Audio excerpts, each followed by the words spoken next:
ইল্লাল্লাহ লা ইলাহা ইল্লাল্লাহ লা ইলাহা পড়ি আল্লাহ ছাড়া মাবুদ নাই আমার নবীজি ছাড়া উপায় নাই ওই নবীকে পাইতে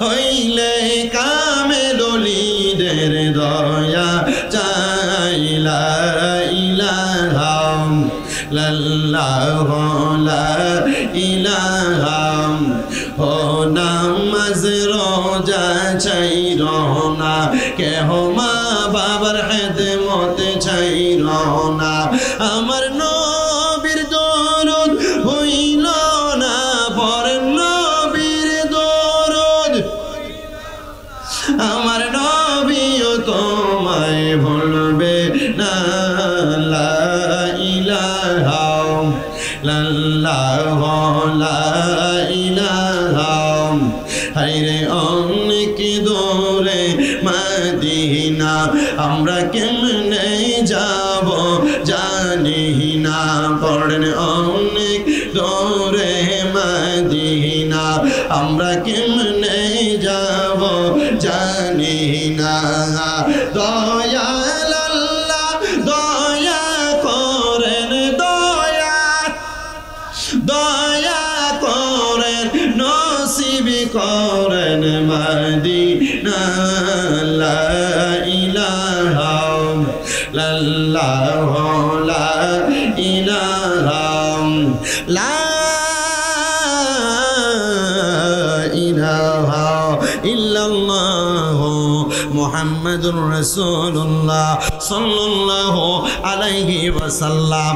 আসেন আমার এই বিবারিয়া জেলার অন্তর্গত বাঞ্ছারামপুর থানাধীন ফরহাদাবাদ এই দক্ষিণ পাড়া কবরবাসীর স্মরণে হাদি জমিরুদ্দিন জামে মসজিদ প্রাঙ্গণে এত সুন্দর করে জান্নাতের বাগান সাজাইয়া আপনারা যারা যারা বসে গেলেন আমার দাড়ি পাকা মুরব্বী বাবারা, আমার যুবক নজওয়ান ভাইয়েরা, পর্দার অন্তরালের আমার মা মাইকের আওয়াজ যদি আপনাদের কানের মধ্যে যায়, এখনো যারা দোকানপাটে বসে আছেন একটু অন্তরের কানটা লাগিয়ে বয়ানটা শ্রবণ করার চেষ্টা করবেন। এই মাহফিলে যে আমরা আসলাম আমাদেরকে কেউ টাকা দিয়ে আনে নাই, আমাদেরকে কেউ ভাড়া করে আনে নাই, আমরা একটা মাত্র কারণে আজকের জান্নাতের বাগান মাহফিলে বসলাম। ও আল্লাহ, কোন কারণে আমরা মাহফিলে বসলাম? বলে কারণ হলো একটা, আমি আল্লাহ তাআলার সন্তুষ্টির জন্য। আল্লাহকে কেমনে সন্তুষ্ট করবেন? আল্লাহ কয় বান্দা গুনাহ থেকে তওবার মাধ্যমে। ও আল্লাহ, আপনাকে কেমনে সন্তুষ্ট করব? আল্লাহ বলে আমার ইবাদতের মাধ্যমে। ও আল্লাহ, আপনাকে আর কিভাবে সন্তুষ্ট করব? আল্লাহ বলে বান্দা দুনিয়াতে হারাম কাজ ত্যাগ করার মাধ্যমে। আল্লাহ গো, আমরা তো পূর্বে এমন বড় বড় গুনার কাজ করে রেখেছি যেই গুনার কারণে আমাদেরকে মানুষ বাজে মনে করে, যেই গুনার কারণে মানুষ আমাদেরকে খারাপ মনে করে।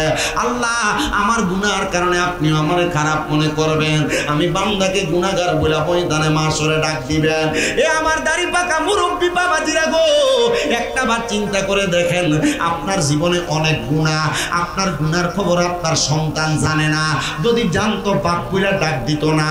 আরে আমি শামীমরে তাকে আপনারা মাহফিলে প্রধান বক্তা বানাইছেন, আমার গুনাহ যদি আমার মা বাপ দেখতো, আমার সন্তান বলে পরিচয় দিত না।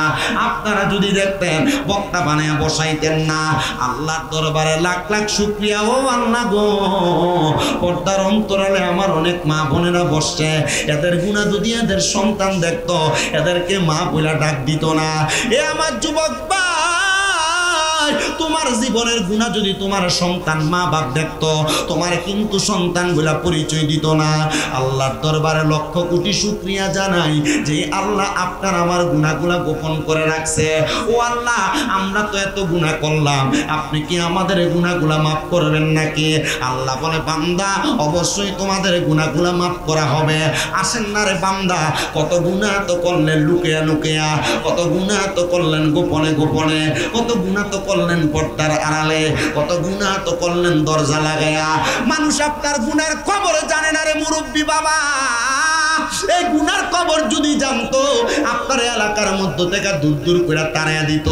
স্বাভাবিক একটা কথা চিন্তা করেন না, এলাকার মধ্যে কোনো মানুষ যদি চুরি করে, রাস্তা দিয়া যাওয়ার সময় মানুষ বলে দেখতে চোর চলে যায়, কিন্তু আমার আল্লাহ এত দয়ার আল্লাহ, আমার আল্লাহ এত মায়ার আল্লাহ।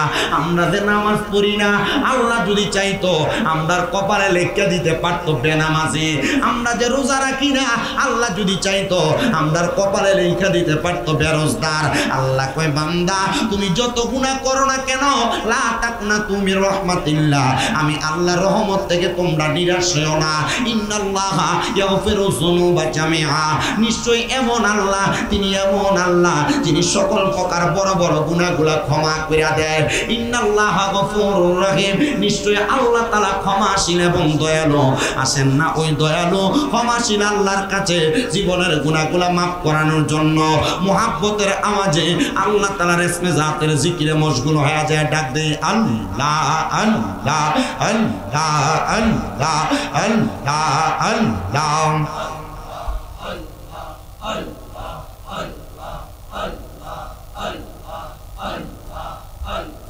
জবান খুলে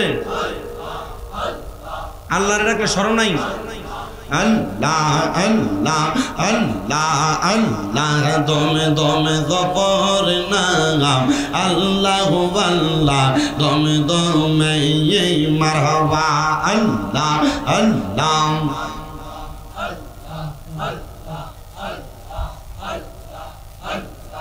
আল্লাহ আল্লাহ, আসিল তুফান ভাঙবে না ঘরের বান, আসিল তুফান ভাঙবে না ঘরের বান, মন পাখি উইরা যাইব নিজ জঙ্গলাই, দমে দমে মারহাবা আল্লাহ আল্লাহ, দমে দমে গফর নাম আল্লাহু আল্লাহ, দমে দমে মারহাবা আল্লাহ আল্লাহ। জবানটা খুইলা আল্লাহ আল্লাহ।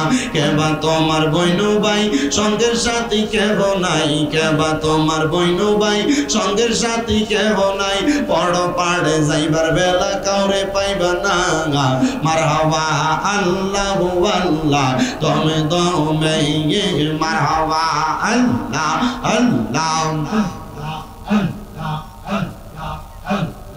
একজন জিন্দা নবী শুইয়া আছে গো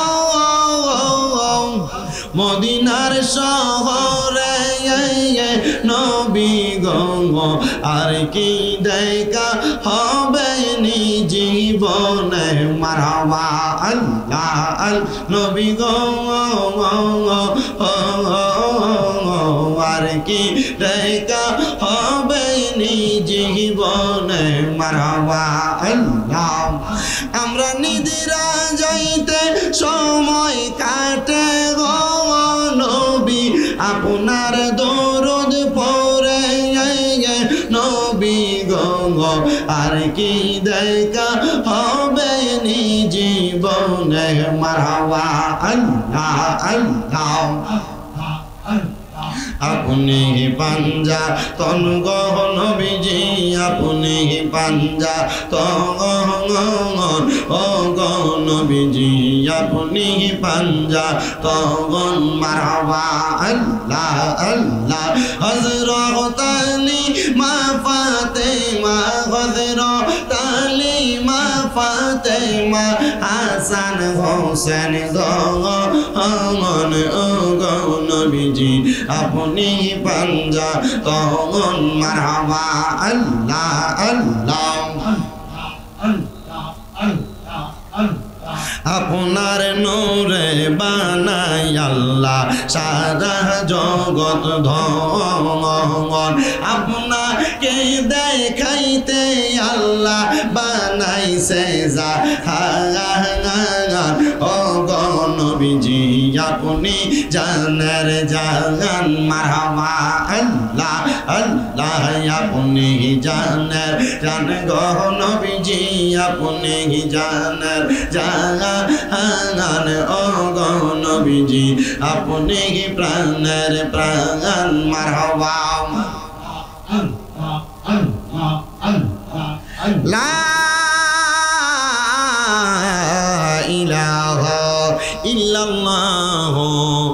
মুহাম্মাদুর রাসূলুল্লাহ সাল্লাল্লাহু আলাইহি ওয়াসাল্লাম। একটা জবানও বন্ধ রাখবেন না, জবানটা ছেড়ে দিয়ে উচ্চ কণ্ঠে জোরে জোরে পড়েন আলহামদুলিল্লাহ। মুআজ্জাজ সদরে মুহতারাম, আজকে বিবারিয়া জেলার অন্তর্গত বানসারামপুর থানাধীন ফরদাবাদ দক্ষিণ পাড়া কবরবাসীর স্মরণে হাজী জমিরুদ্দিন জামে মসজিদ প্রাঙ্গণে এই ওয়াজ ও দোয়ার মাহফিলের যিনি সম্মানিত সভাপতি মোহাম্মদ আবু বকর সিদ্দিক সাহেব, সমাজসেবক ও কবরস্থান তত্ত্বাবধায়ক, সম্মানিত বিশেষ বক্তা হিসেবে তকরির করেছেন আপনাদের মসজিদের সম্মানিত ইমাম ও খতিব হযরত মাওলানা হাফেজ নাজমুল হাসান সাহেব। প্রধান ওয়াইজ হিসেবে আলোচনা করেছেন আপনাদের ফরদাবাদ দক্ষিণ পাড়া হাজী কাদির ডাক্তার জামে মসজিদের সম্মানিত ইমাম ও খতিব হযরত মাওলানা হাফেজ সিদ্দিকুর রহমান সাহেব। তকরির করেছেন হযরত মাওলানা মোহাম্মদ জাকির হোসেন খন্দকার সাহেব। আমন্ত্রিত ওলামায়ে কেরাম বৃন্দ, বিশেষ করে মাহফিল পরিচালনা করছেন মোহাম্মদ জালালউদ্দিন সাহেব সহ আমার সামনে পেছনে দূর দূরান্তে মাইকের আওয়াজ শুনছেন আমার পর্দানুশীনী মা বোনেরা, বিশেষ করে দাড়ি পাকা মুরব্বী বাবা, যুবক নজওয়ান ভাই, ছোট ছোট মাসুম বাচ্চারা, সবার প্রতি আন্তরিক শুকরিয়া এবং মোবারকবাদ। আল্লাহ তাআলা আজকের জান্নাতের বাগানে আমাদের সবাইকে আসার বসার তৌফিক দান করেছেন, সেই শুকরিয়া আদায় করে সবাই এক বাক্যে জবান খুলে জোরে পড়ি আলহামদুলিল্লাহ। উপস্থিত হাজিরিন, আপনারা বলেন এই জান্নাতের বাগানে আল্লাহ তাআলা আমাদেরকে আসার বসার তৌফিক দান করেছেন, আমরা সবাই কি খুশি না বেজার? একটু ডান হাত তুলে দেখান তো কারা কারা বেজার। তাকবীর দিয়ে লাইছে। আসলে কি আপনারা বেজার? আমি বক্তা একটু সাইডের, আমি কুমিল্লা থেকে যদিও আসছি, আমার এই বছরে ব্রাহ্মণ বা এই বানসারামপুর থানাতে অনেকগুলো মাহফিল, তবে আপনাদের মাহফিল এটা আমার তাৎক্ষণিকভাবে আমার জালালউদ্দিন সুয়ুতি দাওয়াত করার কারণে আমি তাৎক্ষণিক আপনাদের মাহফিলে আসতে পেরেছি। আসলে আপনারা কেউ বেজান না, যেহেতু কবরবাসী স্মরণের মাহফিল। আজকে এখানে যারা বসছেন অনেকের মা নাই, অনেকের বাবা নাই, অনেকের বংশের মানুষ কবরে, পর্দার আড়ালে অনেক মহিলারা বসে আছে যাদের মা বাবা বংশের মানুষ কবরের বাসিন্দা। আমি সবাইকে বলবো, আপনারা বলেন এই জান্নাতের বাগান যে ফরাদাবাদ এলাকায় হইছে, আপনারা খুশি? আপনাদের চাইতে বেশি খুশি কবরবাসী, এটা আপনারা জানেন তো? আল্লাহ তাআলা এই জান্নাতের বাগানের উসিলায় কবরবাসীকে মাফ করে দেন, পড়েন আমিন। আব্বাজি, আমি ঘরে আসার আগে আমাকে বিভিন্ন বিষয় বিভিন্ন সাবজেক্টের ব্যাপারে কথা বলা হয়েছে। আমি আমার সাবজেক্টের উপরে আলোচনা করব, কিন্তু বাবা আমি যে সাবজেক্টের উপরে কথা বলবো, এই সাবজেক্টের উপরে কথা বলার কারণে আপনার এলাকার অনেক মানুষ আগামীকালকে চা দোকানে বসে আমার বিরুদ্ধে কথা বলবে। এটার কারণ কি? কারণ আমার ওয়াজের ভিতরে আমি একটু সুদখুর ঘুষখুর যারা, এদের ব্যাপারে একটু বেশি করে কথা বলি। কারণ এই সুদখুর ঘুষখুর ব্যাপারে কথা বললে চা দোকানে বসে যদি আগামীকালকে আমার সমালোচনা করে, আপনারা কি আমার উপরে বেজার হইবেন? কারণ আমাদের সমাজে বর্তমানে যে অবস্থা, সুদখুরে ধরে নিয়ে মসজিদের সভাপতি বানায়। আমাদের সমাজে যে একটা অবস্থা, সুদখুর আর ঘুষখুরে নিয়ে এলাকা সর্দার বানায়। এলাকায় যেটা ফরের জমি দখল করে খায়, এটা নিয়ে এলাকা সর্দার মাতাব্বর বানায়। কথা বলেন না, আছে না নাই? আবার দেখবেন চা দোকানে বয়ে বয়ে লম্বা লম্বা বাতেল আসারে সুদখুর হারামখোরগুলা। কথা কন না, আছে না নাই? আমার এই ওয়াজে যদি এলাকার কোনো মানুষ বেজার হয়, আপনারাও বেজার হইবেন? আমার বদদুয়া দিবেন আপনারা? বলে আল্লাহ তাআলা আমাদের সবাইকে জান্নাতের বাগানে বসে দুই এক মর্তবা ওয়াজ শোনার এবং শোনার পর আমল করার তৌফিক দান করুন, সবাই করি আমিন। আমার আলোচনা শুরু করার আগে আরেকবার মুহাব্বতে দরুদ শরীফ পড়েন, সালাতুন ইয়া রাসূলুল্লাহ।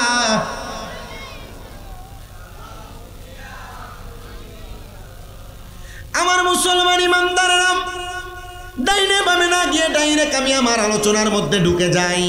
যেহেতু আজকের মাহফিলটা কবরবাসী স্মরণে মাহফিল করা হচ্ছে, আল্লাহ তাআলা এই কবরবাসীদের ব্যাপারে কোরআনুল কারীমে অনেকগুলা আয়াতে কারিমা নাযিল করেছেন।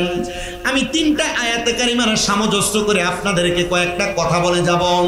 যদি আমার কথাগুলোর উপর ভিত্তি করে আপনার কবরের ব্যাপারে ভয় হয়, আমার কথাগুলোর উপরে ভিত্তি করে আপনার কবরের ব্যাপারে অন্তরে কাঁপন হয়, তাহলে আপনি এখন থেকে পূর্ববর্তী সময় এবং পরবর্তী সময়, আপনি যে সময় আপনার হায়াতে জিন্দেগি থেকে কাটিয়ে দিয়েছেন আর যে সময় আপনি কাটাবেন, আপনি দুইটা সময়ের উপরে একটু কম্প্রোমাইজ করবেন, করার পর আপনি চিন্তা করে দেখবেন আপনার জন্মের পর থেকে এখন পর্যন্ত আপনি কি ভালো কাজ করেছেন না বাজে কাজ করেছেন। আর এখন থেকে শেষ করবেন না মন্দ কাজ করবেন, আপনারা একটু চিন্তা করে দেখবেন। এ মুসলমান, ওয়াজ শুরু করার আগে আপনাদেরকে একটা কথা বলে দিয়ে যাই, মনে রাখবেন গোপনে গোপনে কোনো মানুষ যদি পাপ কাজ করে, গুনার কাজ করে, আমার আল্লাহ তাআলা 1 নাম্বার ওই মানুষের হায়াত কমায়া দেয়, 2 নাম্বার ওই মানুষকে মুসিবতে ফালাইয়া দেয়, 3 নাম্বার ওই মানুষের আল্লাহ তাআলা রিজিক বন্ধ করে দেয়। আর গোপনে গোপনে যদি কোনো মানুষ ইবাদত করে, আমার আল্লাহ তাআলা ওই মানুষটাকে গোপনে ইবাদতের কারণে ধন সম্পদ বাড়ায়া দেয়। আল্লাহ তাআলা ওই বান্দাটা গোপনে ইবাদতের কারণে ওই বান্দার অভাব অনটন দূর করে দেয়, বিপদ থেকে মুক্ত করে দেয়। এজন্য সিদ্ধান্ত আপনার, আপনি কি গোপনে ইবাদত করবেন না গুনাহ করবেন। এ মুসলমান ইমানদার, আপনাদেরকে আল্লাহর হাবিবের একটা ছোট্ট হাদিসে মুবারাকা শোনাই। আল্লাহর নবীর প্রখ্যাত হাদিস বিশারদ হযরতে বেলাল রাদিয়াল্লাহু তাআলা আনহু নিজে হাদিস বর্ণনা করতেছেন। তিনি বলেন, আমি আমার নবীজির সম্মুখে বসা, এমন টাইমে আমার নবীজিকে তাকায় দেখলাম মসজিদে নববীর মিম্বরে বসে বসে আমার নবীজির চোখ মুবারক বেয়ে বেয়ে পানি মুবারক ছেড়ে দিয়েছে। আমার নবী যখন কান্না করে, আমি আমার নবীরে প্রশ্ন করলাম, ইয়া রাসূলুল্লাহ, ইয়া হাবিবাল্লাহ নবীজি, আপনি নবী কেন এমন ভাবে কান্না করতেছেন? আপনার কান্না করার কারণ সম্পর্কে জানতে চাই। আমার নবী ডাক দিয়ে বলেন, ইয়া বেলাল, আমি নবী এমনে এমনে কান্না করি নাই, আমি নবী যা দেখি তোমরা সাহাবায়ে কেরাম কিন্তু তা দেখো না। ইয়া রাসূলুল্লাহ, আপনি এমন কি দেখেছেন যা দেখার পরে আপনি নবীর চোখ মোবারকে পানি দেখা যায়? আমার নবী ডাক দিয়ে কই, বেলাল, একটা কারণে আমি নবী চোখের পানি ফালায়া ফালায়া কাঁদতেছি।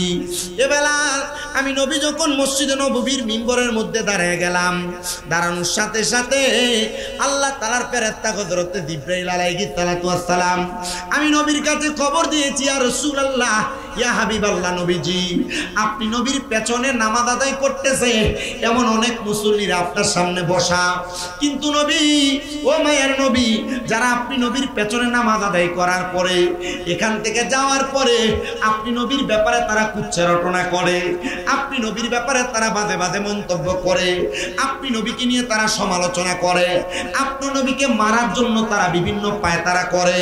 এ মুসলমান, মনে রাখতে হবে, আমাদেরকে যে আল্লাহ বানাইলেন, যে নবীর উম্মত বানাইলেন, ওই নবীর উম্মত হওয়ার পর কোন উম্মত যদি নিজেকে ওই নবীর উম্মত দাবি করে, সে কোনোদিন নবীর ব্যাপারে বাজে মন্তব্য করতে পারে না, সে কোনোদিন নবীর ব্যাপারে বাজে মন্তব্য সহ্য করতে পারে না। হযরত বেলাল একটু রাগান্বিত হইয়া আমার নবীজির সামনে দাঁড়ায় গেলেন। 3 নাম্বার কাতার থেকে আমার নবীজির সাহাবী হযরত ওমর ইবনে খাত্তাব রাদিয়াল্লাহু তাআলা আনহু তরবারি হাতে নিয়ে ডাক দিয়ে বলে, ভাই বেলাল, আপনি বলেন না আমার নবীজির চোখ মুবারকের মধ্যে কেন পানি দেখা যায়? আমার নবী এমন ভাবে কান্না করার কথা না, কিন্তু আমার নবীজি কেন মসজিদে নববীর মিম্বরে দাঁড়ায় দাঁড়ায় কান্দে? হযরত বেলাল ডাক দিয়ে কয়, ভাই ওমর, আমার নবী কান্না করার অন্য কোনো কারণ না রে। আমার নবীজির কাছে জিবরাইল নাকি খবর দিয়েছে, নবীজির পেছনেই নামাজ পড়ে, আমার নবীকে নিয়ে কুচ্ছা রটনা করে, বাজে মন্তব্য করে, এমন অনেক মানুষ নাকি আমার নবীর পেছনে নামাজ পড়ে। এ বেলাল, আমার নবী বলতেছে, আমি নবীজি তাদেরকে নিয়ে ভয় করি না যারা নামাজ পড়ে, যারা আমি নবীর প্রতি ঈমান রাখে, আমি নবী তাদেরকে নিয়ে ভয় করি যারা নামাজ পড়ার পরে পরনিন্দা করে, আমি নবী তাদেরকে নিয়ে ভয় করি যারা নামাজ পড়ার পরেও গীবত করে, আমি নবী তাদেরকে নিয়ে ভয় করি যারা নামাজ পড়ার পরেও হারাম খাবার খায়। আমার নবীজি 3টা কথা বলে নবীজি আবার কান্না করতে লাগলেন। ইয়া রাসূলুল্লাহ, আপনি তাদের ব্যাপারে কি খবর দিবেন? আপনি তাদের ব্যাপারে কি সংবাদ দিবেন? আমার নবী বলেন, হুয়া নারুকা, আমি নবী জাহান্নামের খবর দিলাম তাদের ব্যাপারে। ইয়া রাসূলুল্লাহ, তাহলে কয় প্রকার ব্যক্তির ব্যাপারে খবর দিলেন? নবী আমার বলে 3 প্রকার ব্যক্তি। 1 নাম্বার, যারা পরনিন্দা করে। মুসলমান, আপনার পাশের বাড়ির মানুষ, আপনার চাচাতো ভাই, আপনার এলাকার ভাই, আপনার প্রতিবেশী ভাই, আপনার সমাজের কোনো ভাই কোনো অন্যায় করেছে, কোনো অন্যায় কাজের মধ্যে লিপ্ত হয়েছে, খোদা কি কসম করে বলি, আপনার পক্ষে যদি সম্ভব হয় আপনি তাকে সুন্দর করে বোঝায় দেওয়ার চেষ্টা করবেন। আপনি তার অনাকাঙ্ক্ষিতভাবে পেছনে যে কখনো সমালোচনা করবেন না। সে 10,000 টাকার মালিক, 10 লক্ষ টাকার মালিক, 10 কোটি টাকার মালিক, আপনি তার ব্যাপারে নিন্দা করবেন না। সে কেন 10 কোটি টাকার মালিক আর আমি কেন 1 টাকার মালিকও না? আপনি আল্লাহর দরবারে বলবেন, আল্লাহ আপনি আমার যা দিয়েছেন আমি তার উপরে শুকরিয়া আদায় করি। আমার আল্লাহর পেয়ারা হাবিব বলেন, কোন মানুষ যদি পরনিন্দা না করে, মানুষের সম্পদের রূপকে ত্যাগ কইরা কোন মানুষ যদি যা পায় তাদের সন্তুষ্টি আদায় করে, আমার আল্লাহ তাআলা ওই মানুষকে জান্নাতের মধ্যে সুন্দর একটা প্রাসাদ দান করে দিবে। জোরে সুরে পড়ি সুবহানাল্লাহ। ইয়া রাসূলুল্লাহ, ইয়া হাবিবাল্লাহ। তার মানে পরনিন্দা করা নিষেধ। করা যাবে? মা বোন যারা শুনছেন, এই ব্যাপারে মহিলাদেরকে বড় সাবধান করি, কারণ এই পরনিন্দার ব্যাপারে মা বোনদের অভ্যাস সবচাইতে বেশি। ফরাদাবাদের মহিলারা কইব আমরার ব্যাপারে আর আমরার বিরোধিতা করবার লাগে স্বামীরা তারা দাওয়াত দিছে না। এ ফরাদাবাদ এলাকার মা বোনেরা, এ দূর দূরান্তের সোশ্যাল মিডিয়ার মাধ্যমে দেখতেওয়ালা ভাই বাবারা, মা বোনেরা, আমি চাই না সোনার বাংলাদেশের কোনো মানুষ জাহান্নামে যাক। আমি চাই না কোনো মা বোনেরা জাহান্নামে যাক। আমি চাই ফরাদাবাদ, বাঞ্ছারামপুর, ব্রাহ্মণবাড়িয়া, পুরো চট্টগ্রাম বিভাগ, পুরো বাংলাদেশের যত মহিলা আছে, যত পুরুষ আছে, তারা জান্নাতে যাক। তবে পরনিন্দা করবেন, জান্নাতে যাওয়া আটকে যাবে। কিভাবে নিন্দা করবেন না? আপনার পাশে কেউ 10 তলা বিল্ডিং দিছে, 2 তলা বিল্ডিং দিছে, আপনি চিন্তা করেন আল্লাহ তারাই দেয়, আমারে দেয় না। আচ্ছা দেখিতে 2 তলা বিল্ডিং যেহেতু দিছে, তারা কেমন আটকানো লাগে এটা আমি দেখে এলো মনে, ইনশাল্লাহ করে না? আপনার কথার উত্তর দেন না, করে কি করে না? অমুকের সন্তান স্কুলের ক্লাসের মধ্যে রুলং 1, আমার ফুট হইল না, আচ্ছা দেখবো তার সন্তান কিভাবে 1 হয় আর আমারটা কেমন 2 হয়। এটা করা যাবে? অমুকের খেতে অনেক জায়গা বিলে, বন্ধ অনেক জায়গা, আমারটা করা যাবে? হিংসা করা যাবে? সাবধান। এ পরনিন্দা করলে আল্লাহর নবী বলেন আমি 3 প্রকার ব্যক্তিকে নিয়ে ভয় পাই। 1 নাম্বার পরনিন্দা করেন। বলেন না কি করি? পরনিন্দা করা যাবে? আপনাদের কাছে মনে হইতাছে যে হুজুর দি গজল টজল গায় না, আমি সময় কাটাই দিতে পারবো গজল গায়া, কিন্তু 2-1টা বিষয় যদি আপনাদেরকে কথা না বোঝাই দিয়ে যাই, আমার এই ওয়াজ করু, এই ওয়াজ করে যাওয়ার এটা সবটা বিথা যাবে। তাইলে 1 নাম্বার ওয়াজের শিক্ষা, পরনিন্দা করা যাবে। 2 নাম্বার নবী আমার বলেন, গীবত করার ব্যাপারে আমি নবী বড় ভয় পাই। ইয়া রাসূলুল্লাহ কেন ভয় পান? বলে আল গীবাতু আসাদ্দু মিনাজ জিনা। বড় কঠিন কথা। একটা মানুষ জিনা করলে যে গুনাহ হয়, যদি কোনো মানুষ কোনো মানুষের ব্যাপারে একজন আরেকজনের কাছে কোনো গীবত করে, কোনো মানুষের কাছে কোনো মানুষের বদনাম করে, এ শুনছনি অমুকের মায়া তো অমুকের সাথে পলায় গেছে, এ শুনছনি অমুক তো এই এই কাজটা করছে, এ শুনছনি অমুক তো এমন এমন কর্ম করছে, তার ঘরের কাছে দিয়ে আসার সময় শুনতে পাইলাম তার বউ তারা তুইটাই করে ব্যবহার করে, শুনছনি খবর পাইলাম অমুক ব্যক্তি তার বউরে গালাগাল করে। এমন পরনিন্দার পরে গীবত যারা করে, মানুষের পেছনে পেছনে যারা বদনাম করে, আল্লাহর নবী বলেন এমন গীবত যারা করে তারা যেন জিনা করলে যে গুনাহ সেই গুনাহ করে সেই গুনাহ। শুধু তাই নয়, আমার নবী বলেন আল গীবাতু আসাদ্দু মিনাল ফিতনা।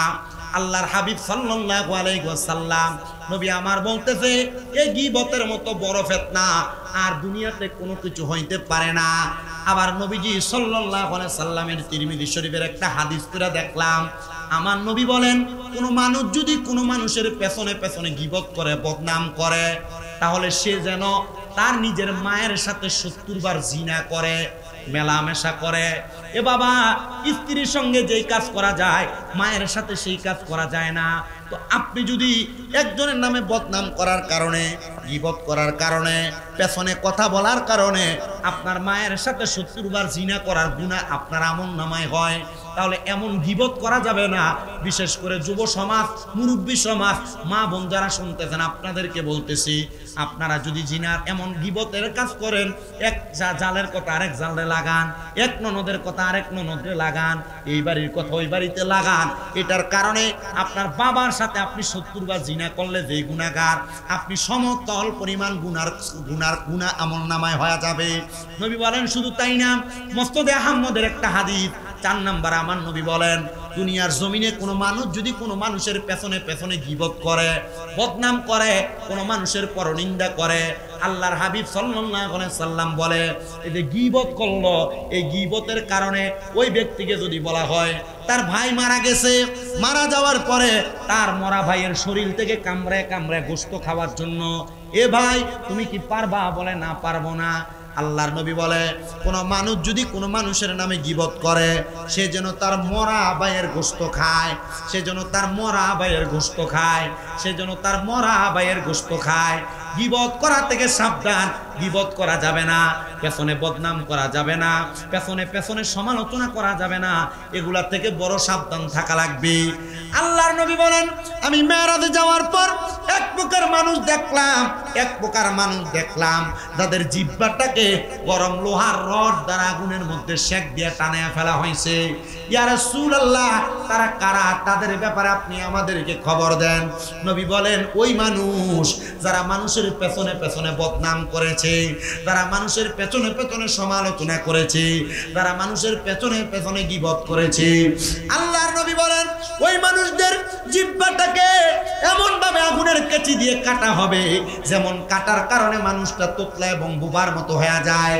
আর ওই তোতলা এবং বুবার মতো হওয়ার কারণে সে তার কবরে কোনো হিসাব দিতে পারবে না, তখন তাকে জাহান্নামী বলে বলে খবর দেওয়া হবে।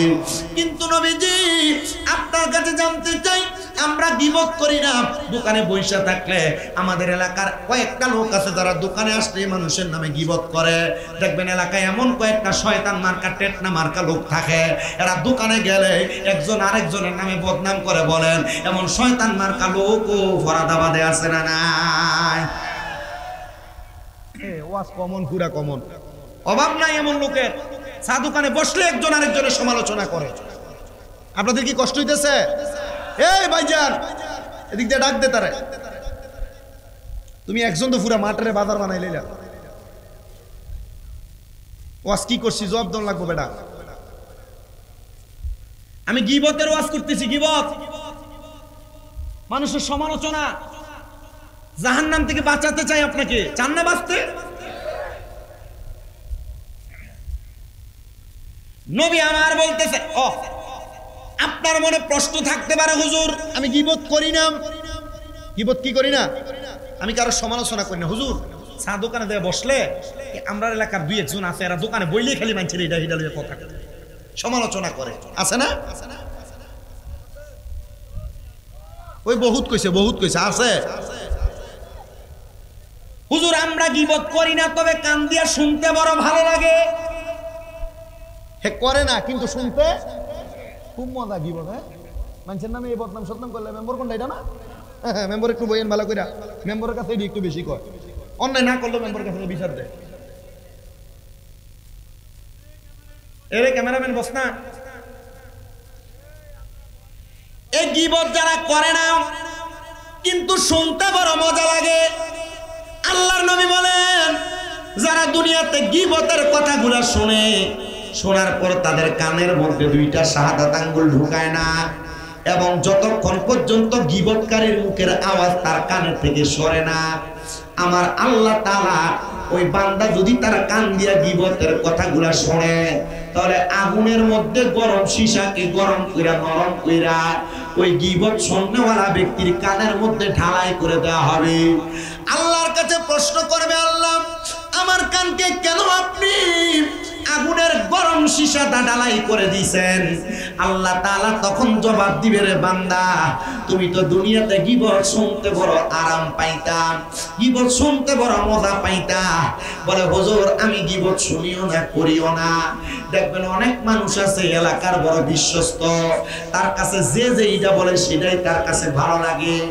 এ মা বোনেরা, আপনি কারোর নামে গীবত করেন না, কিন্তু আপনার কাছে আইসা কোন মহিলা তার অমুক অমুকের নামে গীবত বলে, একটা কথা বলে, কিন্তু আপনি তার কথা শোনেন কিন্তু তার মতো গীবত করেন না। মনে রাখতে হবে এই গীবত আপনি শোনার কারণে আল্লাহ তাআলা আপনার কানকে ঢালাই করে দিবে। আর যেই মহিলা যেই পুরুষ অন্যজনের ব্যাপারে আপনার কাছে এসে গীবত করতে পারে, সে অন্যজনের কাছে যায়া আপনার ব্যাপারে গীবত করবে, এটাই নিশ্চিত। এজন্য কেউ কারোর ব্যাপারে মন্তব্য করলে খুশি হয়েন না। সে যেমন আপনার কাছে আরেকজনের ব্যাপারে বলে, আবার আরেকজনের কাছে যে আপনার ব্যাপারে বলবে, এটাই নিশ্চিত।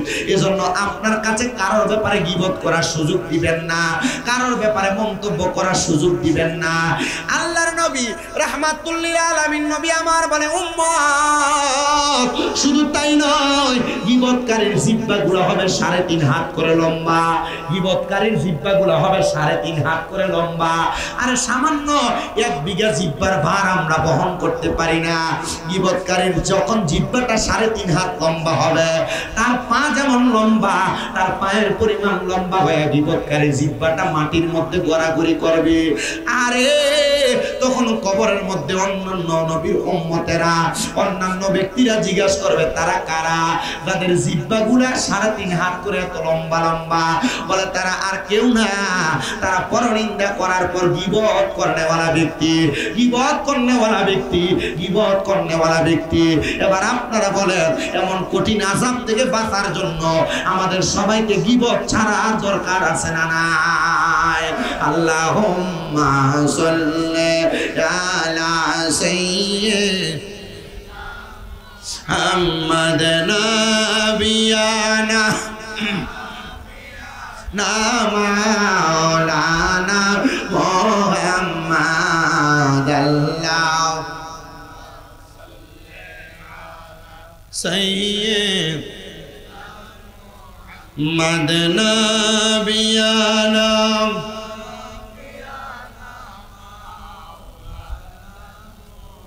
আপনাদের কি দুরূদ শরীফ পড়তে কষ্ট হচ্ছে?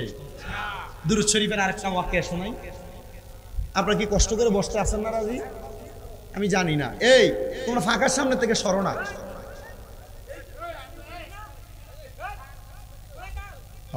এখন কালে ওই টর্চলাইটটা দিয়ে বাড়ি দিলে বুঝবো, ফাঁকাটার সামনে দাঁড়ায় থাকো।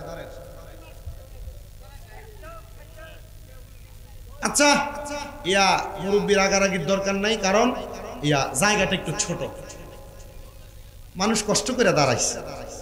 যা হোক, আপনি একটু পাখাটা ছেড়ে দেন, পাখার সামনে দাঁড়ায়েন যেন মুরব্বীদের কষ্ট না হয়। কারণ আমার আব্বাজিরা যে কষ্ট করে বসে আছে, এটাও বড় মায়ার জিনিস। বহু এলাকার ভিতরে মুরব্বী পাওয়া যায় না, ওয়াজে গেলে কোনো রকম পোলাপান বসে থাকে, কিন্তু আলহামদুলিল্লাহ এলাকায় পোলাপানের চাইতে মুরব্বী সমাজ বেশি। বোঝা গেছে এলাকার পোলাপান ফ্রি ফায়ারে আসক্ত বেশি, টিকটকে আসক্ত বেশি। ওয়াজ মাহফিল ভালো লাগে না, ওয়াজ মাহফিল ভালো না লাগুক, এই যে কানের ভিতরে বিভিন্ন গান কনসার্টের আওয়াজ তুমি ঢুকাইতেছ, তুমি মনে করছো শুধু গীবতকারীর কানে ঢালাই হবে না? যারা তাদের কান দ্বারা পরনারীর গলার আওয়াজ শুনে, তাদের কানকেও আগুনের এই গরম এই সীসা ঢালাই করে করে দেওয়া হয়। আমার মুসলমানেরা, দুরূদ শরীফের ব্যাপারে ছোট্ট একটা ওয়াক্য আপনাদেরকে শোনাই। আল্লাহর নবীর একজন প্রখ্যাত আশেকান, জিনার মনে বড় শখ ছিলেন, উনি ইন্তেকালের আগে নবীর দিদার পাবেন। আপনাদের দিদার পাইতে মন চায়? কথা কন না, দিদার পাইতে মন চায়? নবীর দিদার পাওয়ার একটা আমলের কথা বলে দিব আজকের ওয়াজ।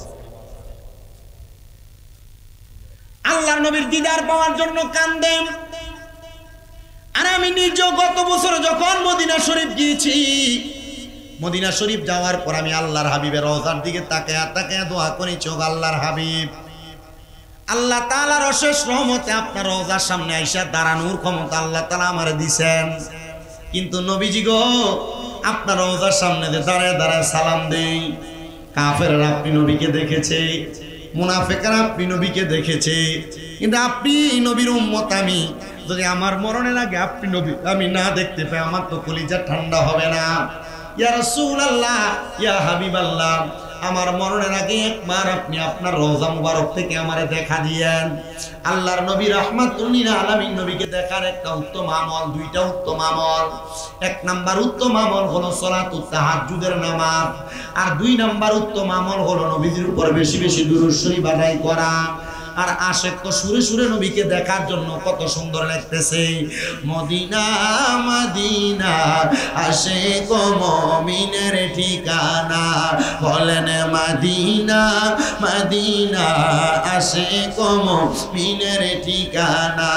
হায়রে দিদার চেয়ে কাঁদো তোমরা, দিদার চেয়ে হও না নবীর দিওয়ানা।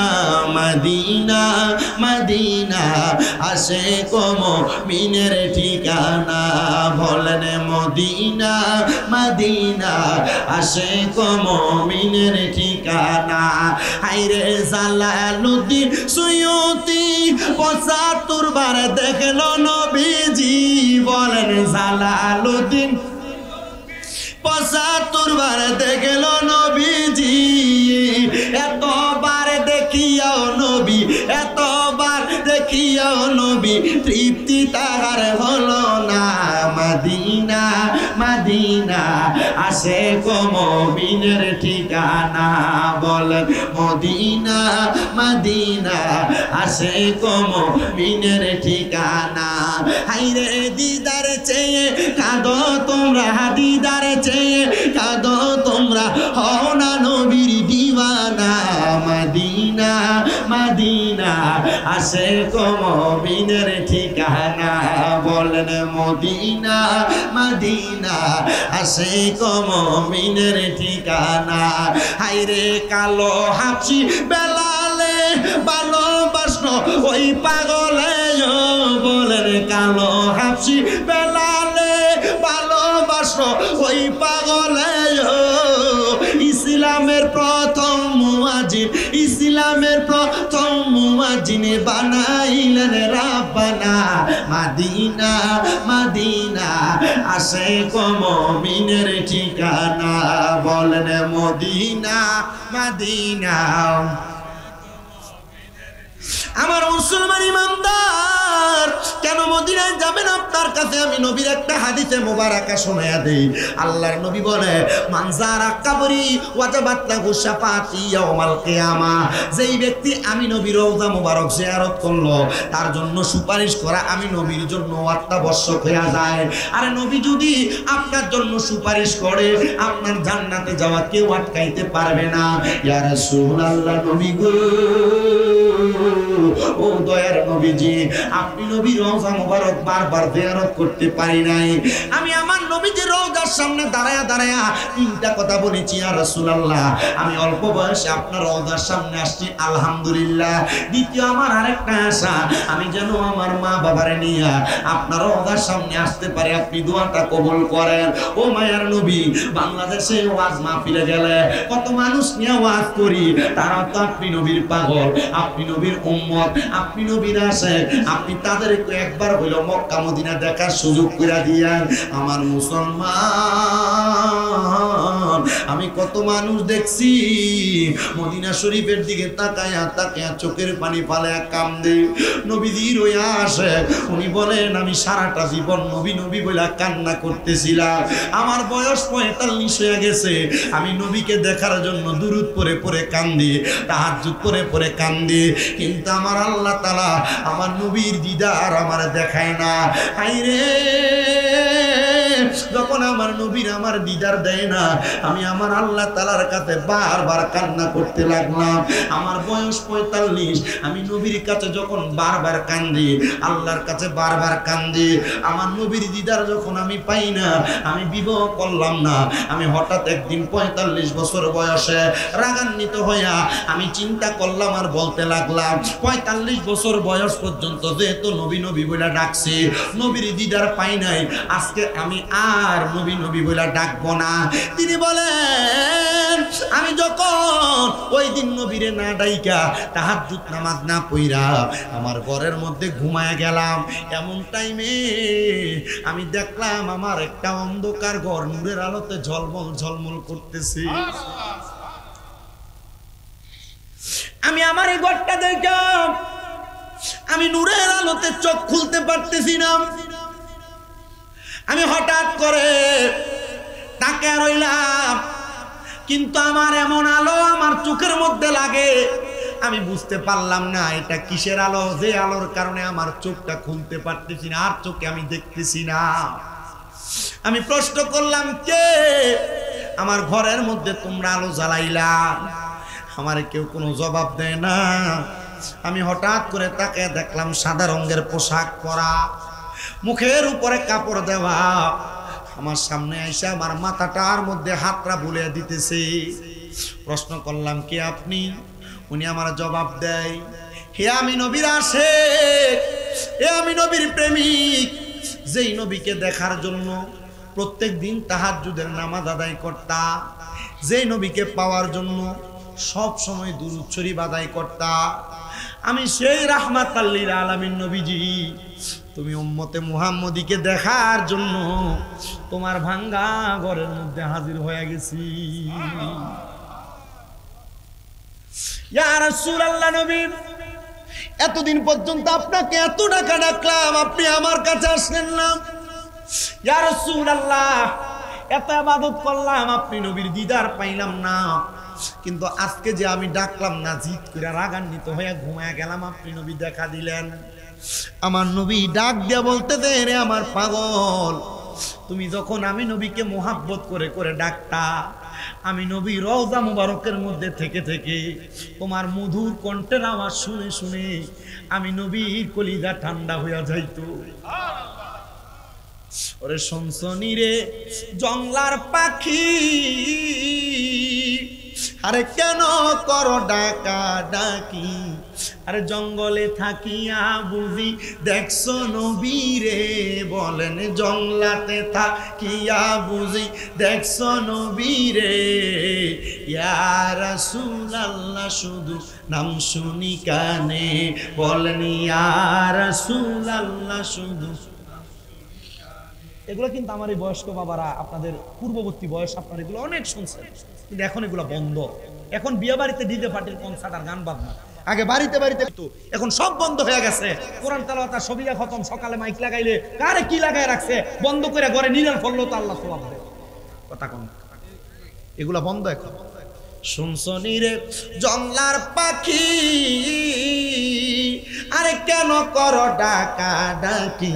আরে জংলাতে থাকিয়া বুঝি দেখছো নবীরে, বলেন জংলাতে থাকিয়া বুঝি দেখছো নবীরে। ইয়া রাসূলুল্লাহ, শুধু নাম শুনি কানে, বলেন ইয়া রাসূলুল্লাহ শুধু। আমার মুসলমান ইমানদার, ওই আল্লাহর বান্দা বলি, ইয়া রাসূলুল্লাহ, ইয়া হাবিবাল্লাহ, নবী গো, আপনি নবীর চেহারা মুবারক একবার আমার দেখান। অন্যায় হয়েছে, আর কোনোদিন আপনি নবীকে স্মরণ করা ছাড়া আমি নিদ্রাতে যাব না, আপনি নবীর দুরূদ পড়া ছাড়া আমি ঘুমাইতে যাব না। আমার নবী বলেন, ঠিক আছে, আমি নবী তোমার জন্য আল্লাহর দরবারে দোয়া করলাম। এই কথা বলে আমার নবী যখন ফিরে যায়, সে ডাক দিয়ে কই, ইয়া রাসূলুল্লাহ, ও মায়ের নবী গো, আপনি নবীর চেহারা মুবারকটা তো আমার দেখাইলেন না। নবী আমার বলে, উম্মত, আমি নবীর চেহারা মুবারক এত তাড়াতাড়ি দেখতে পারবা না, আমি নবীর এমন ভাবে স্মরণ করবা, আমি নবী নিজেই তোমার চেহারা মুবারক দেখাবো। তবে বয়স যেহেতু 45 হয়ে গেছে, আমি নবী তোমার কাছে একটা ওসিয়ত করলাম। কি ওসিয়ত? বাবারে, এখন তুমি বিবাহ করো, সংসার করো। ইয়া রাসূলুল্লাহ, ইয়া হাবিবাল্লাহ, আমি বিবাহ করলে, সংসার করলে তো আপনি নবীর দুরূদ বেশি করতে পারবো না, আপনি নবীরে বেশি বেশি স্মরণ করতে পারবো না। আল্লাহর নবী ডাক দিয়া কই, এ পাগল, যদি বিবাহ করার পরে আল্লাহ তাআলা তোমার হাতে একটু সময় দেয়, ওই অল্প সময় দিয়া আমি নবীরে মুহাব্বত নিয়ে স্মরণ করবা।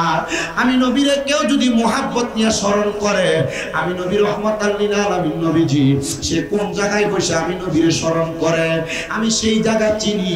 কে আমি নবীকে স্মরণ করতেছে, আমি তার নাম জানি, আমি তার বাবার নামও জানি। বলে, হুজুর, আমার নবীর উপর দুরূদ পড়লে না ফেরেশতারা নিয়ে পৌঁছায়। হ্যাঁ হ্যাঁ, এটাও একটা হাদিস, ওইটাও একটা হাদিস। আমার নবীর প্রতি কেউ যদি দুরূদ পড়ে, দুরূদটা ফেরেশতারা নিয়ে পৌঁছায়। কিন্তু আমার নবীর প্রতি কেউ যদি মুহাব্বতে দুরূদ পড়ে, আমার নবীকে আমি তারে চিনি, তার বাবার নামও জানি।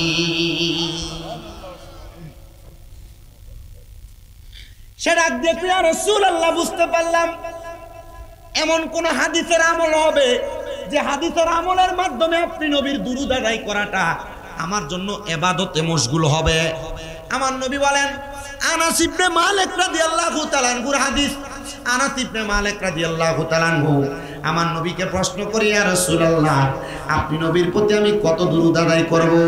আমার নবী বলেন, তুমি তোমার জীবনটার সময়টাকে যদি তুমি দুনিয়াতে থাকো অবস্থায় দুরূদ আদায় করো। আনাস ইবনে মালিক বলে, ইয়া রাসূলুল্লাহ, আমি সারাটা 24 ঘন্টার সময়কে আমি দুই ভাগে ভাগ করব।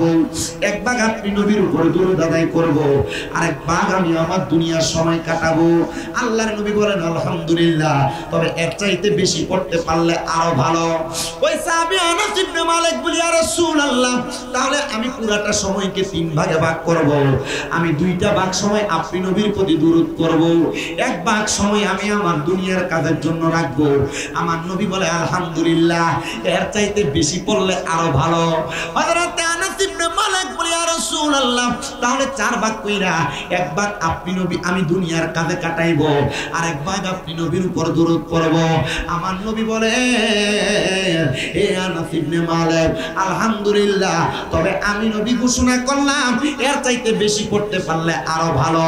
আনাস ইবনে মালিক রাদিয়াল্লাহু তাআলা আনহুর হাদিসটাকে নকল করে হযরত আব্দুল ইবনে আব্বাস রাদিয়াল্লাহু তাআলা আনহু বলেন, আমি আমার নবীকে বললাম, ইয়া রাসূলুল্লাহ, ইয়া হাবিবাল্লাহ, নবী গো, আমার জীবনের বাকি সময়ে যতটুক সময় আমার ব্যতীত খালি থাকবে, আমি প্রত্যেকটা সময় আপনি নবীর উপর দুরূদ শরীফ আদায় করে করে কাটিয়ে দিব। বলেন সুবহানাল্লাহ।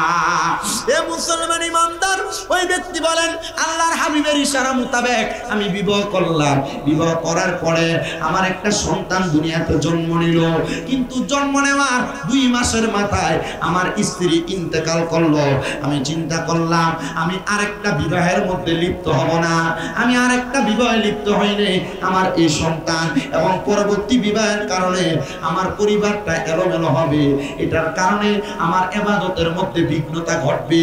ও মুসলমান, আপনারা যারা এখানে মুরব্বীরা বসছেন, অনেকেই আছেন আপনারা স্ত্রী হারায় ফেলছেন, অনেকে চিন্তা করে করে আবার দ্বিতীয় বিবাহ করেছেন। দ্বিতীয় বিবাহ করা স্ত্রী ইন্তেকালের পরে এটা গুনার কাজ নয়, ভালো কাজ, সওয়াবের কাজ।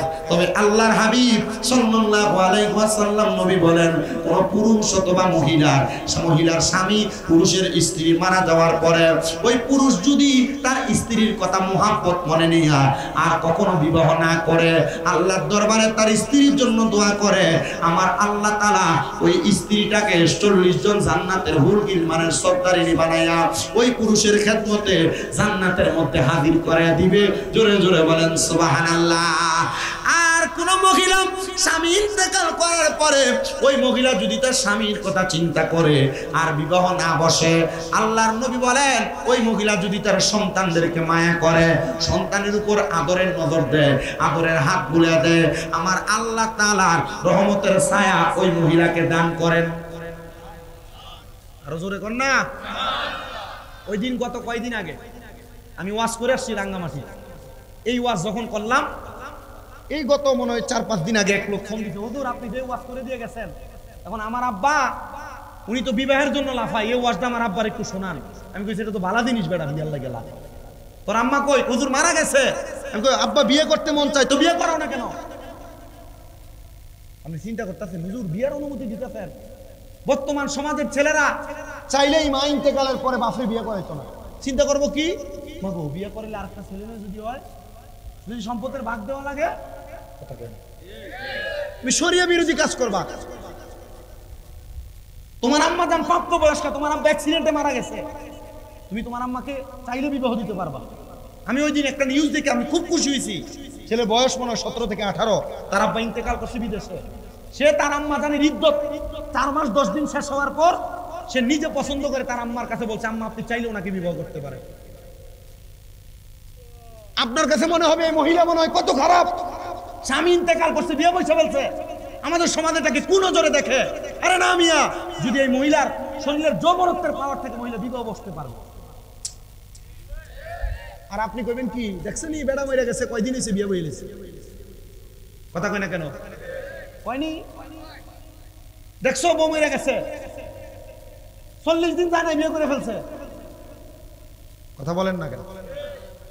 যদি কোনো পুরুষ মানুষ মনে করে যে তার স্ত্রীর জন্য ধৈর্য ধরে থাকবে, পারবে। যদি বলে না তার চরিত্রের হেফাজত করতে পারবে না, জিনা ব্যভিচারে লিপ্ত হয়ে যাবে, তাহলে তার জন্য ধৈর্য ধরে থাকার দরকার নাই, তার জন্য বিবাহ করা ফরজ। সরি, দ্বিতীয়বার ওয়াজিব। আমার মুসলমান ইমানদাররা, তিনি বলেন আমার স্ত্রী ইন্তেকাল করার পরে আমি আর দ্বিতীয় বিবাহ করলাম না। শর্ত হলো আমি যদি দ্বিতীয় বিবাহ করি আমার ইবাদতে ব্যাঘাত ঘটবে। উদ্দেশ্য ভালো, উদ্দেশ্য কি? আমার ইবাদতে ব্যাঘাত ঘটবে। পর্দার অন্তরালের মহিলারা চিন্তা করবো, দেখছনি হুজুর এটা কেমন ওয়াজ করে, এই ওয়াজ তো কোনোদিন বাপদাদার গুতো শুনি নাই। না গো মা, ইসলামী শরীয়ত আপনি শুনেন আর না শুনেন এটা আপনাকে মানতে হবে। এতে পুরুষ মানুষের টাকার অভাব নাই, একটা স্ত্রী আছে, তার যেই অর্থ সে চাইলে 2টা 3টা স্ত্রী লালন পালন করতে পারবে। বাংলাদেশের মহিলাদের এমন স্বভাবে রূপান্তর হয়ে গেছে, এরা কখনো তাদের স্বামীকে দ্বিতীয় বিবাহের অনুমতি দিবে না। এ মা, আপনি অনুমতি দেন আর না দেন, ইসলামী শরীয়ত তাদেরকে বিবাহ করার আদেশ দিয়েছে যদি সামর্থ্যবান হয়, যদি ইনসাফ করতে পারে। কিন্তু মহিলারা স্বামীকে অন্যের কাছে বিবাহ দেওয়ার জন্য আর একটা সতীন করে আনবে চিন্তা করে বিবাহ দেয় না। ভাগ বেশি দেওয়া লাগবে, স্বামী বেশি সময় তার কাছে কাটাবে। কিন্তু মহিলা জানে না, যদিও 2টা বিবাহ স্বামীকে করাইতে পারে, স্বামীটা অন্য আরেকটা 3য় মহিলার দিকে তাকাবে না। 2টা মহিলাকে কন্ট্রোল করতে যায় সে তার সংসারের বেড়াজালে আটকে থাকবে, আর এই সংসারের বেড়াজাল তাকে গুনাহ থেকে বাঁচিয়ে রাখবে। মারহাবা পড়েন না মারহাবা। কিন্তু মা বোনেরা রাগ করতে পারে না, মুজিরা রাগ করার কোনো কিছু নাই। ইসলামী শরীয়ত মানলে আপনার লাভ, না মানলে আপনার লস। মানবেন কিনা আপনার ব্যাপার। উনি বলেন আমার ইবাদতের বিঘ্নতা ঘটবে, জন্য আমি আর বিবাহ করি নাই। ওনার সন্তানকে উনি আস্তে আস্তে করে লালন পালন করতে লাগলেন। সন্তানের বয়স যখন 13 বছর, সন্তান ডাক দিয়ে বলেন আমি আমার জন্মের পর থেকে আমার আব্বাজানকে দেখে এসেছি, আমার আব্বাজান শুধু ইয়া রাসূলুল্লাহ সাল্লাল্লাহু আলাইকা ইয়া রাসূলুল্লাহ বলে বলে কান্না করে আর জিকির করে। জিজ্ঞাসা করলাম হে আব্বাজান, নবী নবী বলে বলে আপনি কেন বারবার ডাকেন? আপনি কি নবীর জন্য তো পাগল, নবীর জন্য তো দেওয়ানা?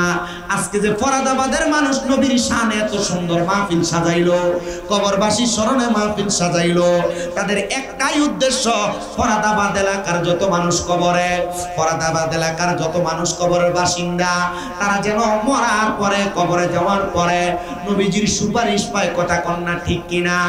সন্তান বলে আব্বাজানকে বললাম বাবা আপনি নবীকে পাওয়ার জন্য হয়তো বারবার নবী নবী করেন, নবীর উপর দরুদ পড়েন, তাহাজ্জুদের ইবাদত করেন। বলে হ্যাঁ।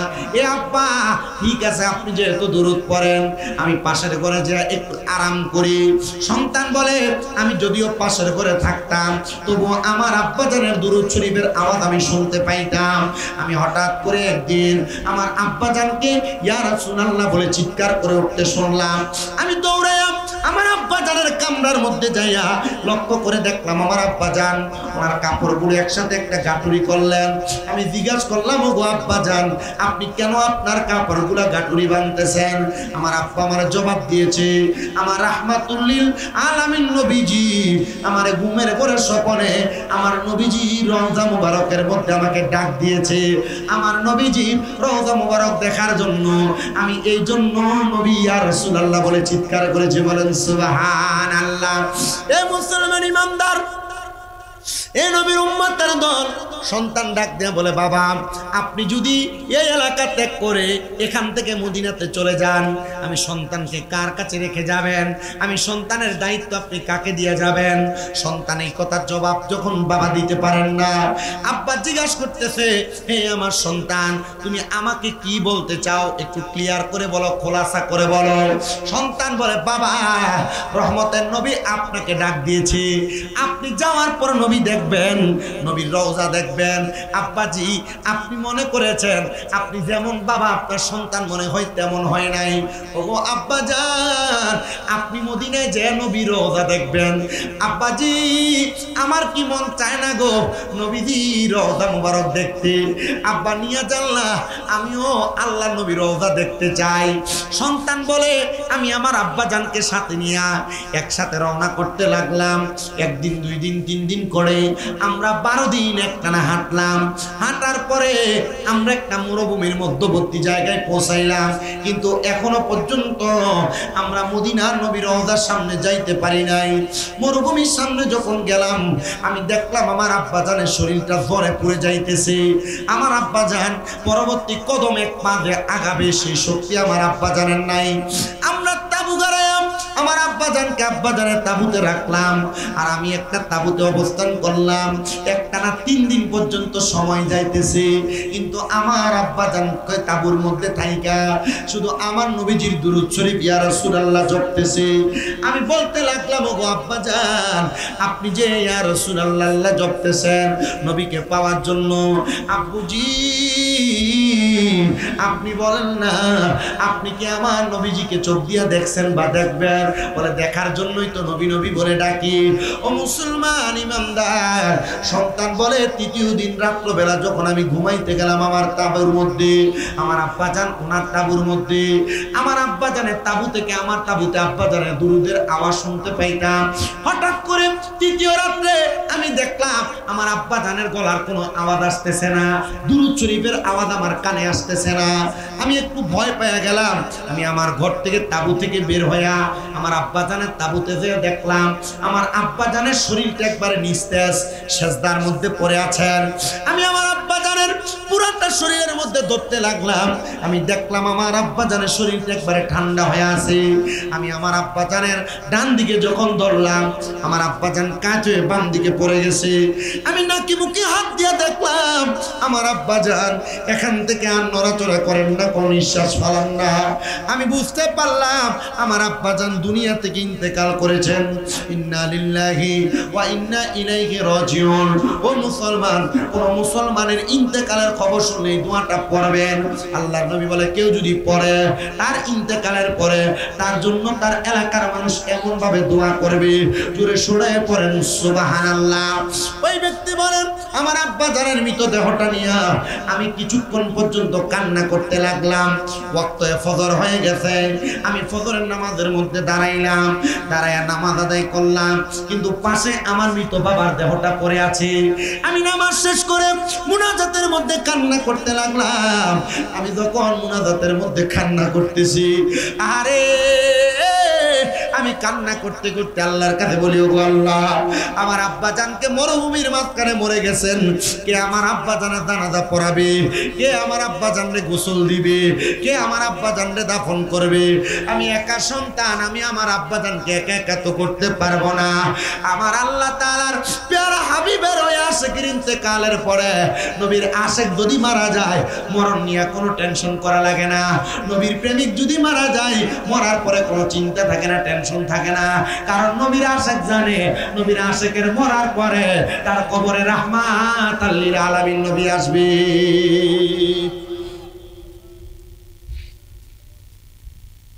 নবী আসবে এই বিশ্বাস আছে না নাই? আহলে সুন্নাত ওয়াল জামাতের আকীদা রাহমাতুল লিল আলামিন নবী কবরে আসবে, প্রশ্ন করা হবে ওমান হাজার রাসূল, এই ব্যক্তিকে চিনো কিনা? আমরা নবীকে দেখে দেখে বলবো হ্যাঁ ইনি আমাদের রাসূল সাল্লাল্লাহু আলাইহি সাল্লাম।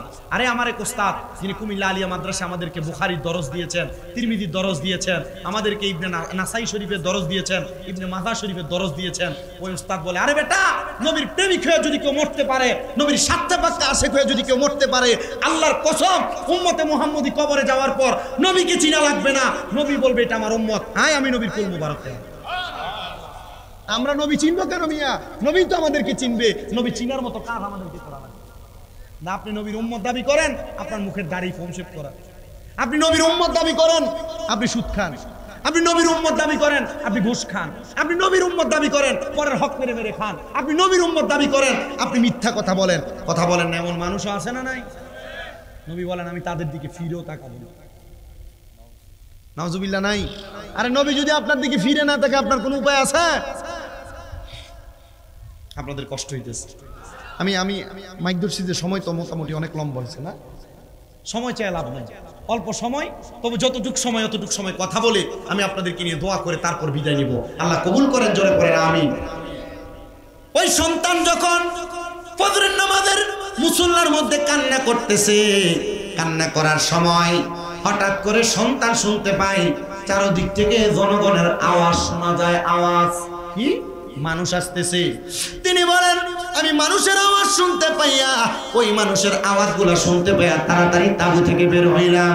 আমি দেখলাম আমার তাঁবুর ডান দিক থেকে মানুষ দলে দলে আসতেছে, বাম দিক থেকে মানুষ দলে দলে আসতেছে, সামনের দিক পেছনের দিক থেকে মানুষ দলে দলে আসতেছে।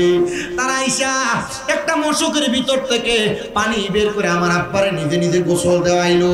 তারা কাতারবদ্ধ হয়ে দাঁড়ায়া আমি সন্তানকে বলল জানাজার নামাজের ইমামতি করার জন্য। আমি ইমামতিতে দাঁড়ায় গেলাম। হঠাৎ করে জানাজার নামাজ শেষ হওয়ার পর তারা আমার আব্বাজানকে কাফন দাফন শেষ করে দাফন করে ফেললেন, মাটি দিয়ে ফেললেন। তারা যখন চলে যায় আমি আমার আব্বাজানের জানাজার পরে দাফনের পরে তাদের মধ্য থেকে পেছন থেকে একজনকে ডাক দিলাম, এ ভাই আপনি বলেন না আপনাদের কাউকে তো আমি আমার আব্বাজানের ইন্তেকালের খবর দেই না, আপনারা কেমনে খবর পাইলেন আর কেমনে আমার আব্বার জানাজাতে আসলেন? তিনি বলেন গতকালকে রাত্রবেলা যখন আমরা ঘুমাইলাম একজন সাদা পোশাকওয়ালা সুন্দর নুরানি চেহারাওয়ালা ব্যক্তি আমাদের এখানে আইসা খবর দিলেন, এই এলাকার মানুষ তোমরা যদি একজন জান্নাতি মানুষের জানাজার নামাজ পড়তে চাও তাহলে তোমাদের এলাকার মরুভূমির মধ্যম প্রান্তে চলে যাও, যেখানে আমি নবীর একজন আশেক পড়ে আছি, আমি নবীর ওই আশেকের জানাজার নামাজ পড়ার জন্য তোমরা চলে যাও। আরে তোমার আব্বাজানের বদৌলতে, তোমার আব্বাজানের ইন্তেকালের কারণে আল্লাহ তাআলা আমাদেরকে রাহমাতাল লিল আলামিন নবীর দিদার দান করেছে। শুধু আমাকে বলে নাই, এখানে যত মানুষ দেখতে পাও তাদের প্রত্যেককে তোমার আব্বার জানাজার ব্যাপারে খবর দিয়েছে। 2টা মাইকের গাড়ি বাইর করে, 3টা মাইকের গাড়ি বাইর করে মসজিদে মসজিদে মরণের খবর এলান দেয়। কিন্তু নবীর প্রেমিক যদি মারা যায় মাইকের জন্য গাড়ি বাইর করা লাগে না, মাইকিং করে এলাকার মানুষকে জানায় দেওয়া লাগে না। আল্লাহর হাবিবের এলানে নবীর আশিকের জানাজার মধ্যে হাজার হাজার মানুষ চলে আসে। বলেন সুবহানাল্লাহ। উনি বলেন তাহলে তোমরা তো মনে হয় বুজুর্গানে দিনদের এলাকার মানুষ, আমার আব্বাজানের একটা স্বপ্ন ছিল তারা সবাই চলে যাক, তুমি বলো না আমার আব্বাজানের স্বপ্নটা পূরণ হয়েছেনি? বলে তোমার আব্বাজানের স্বপ্ন কি? বলে আমার আব্বাজানের স্বপ্ন ছিল আমার আব্বাজান মরণের আগে একবার হলো নবীজির চেহারা মোবারক দেখবে। আমার আব্বাজান নবীজির চেহারা মোবারক দেখছে কিনা একবার তুমি আমারে বলো না? বলে হ্যাঁ, যদি তুমি তোমার আব্বাজানের মরণের আগে নবী দেখছে কিনা সেই খবর জানতে চাও তাইলে তুমি মুরাকাবা করা লাগবে। মুরাকাবা করে কেমনে আমি জানি না, আমার একবার মুরাকাবা শিখিয়ে দেয়। বলে মুরাকাবার সিস্টেম হলো কোন মানুষ যদি মুরাকাবা করে তাহলে মুরাকাবা করার আগে ওই মানুষ সর্বনিম্ন 3 মাস পর্যন্ত হারাম খাবার খাইতে পারবে না, তাহাজ্জুদের নামাজ পড়বে, বেশি বেশি নফল ইবাদত করবে, করার পরে আসরের নামাজের পরে ডান হাত নাড়ে তার ডান গালের সাথে লাগায়া পাটারে মিমের মতো বাঁকা কইরা যখন পশ্চিম দিকে মুখটা ফিরে কোন বিষয় জানার জন্য চেষ্টা করবে আল্লাহ তাআলা তাকে সেই বিষয় জানিয়ে দিবে। এ বাবা পারবানি তাহাজ্জুদ নামাজ পড়ে মুরাকাবা করতে? বলে হুজুর তাহাজ্জুদ নামাজ পড়ে এটা আমার আব্বা জানে শিখানো আল্লাহর নবীর রীতিমতো সুন্নাহ, আমি এটা পারবো।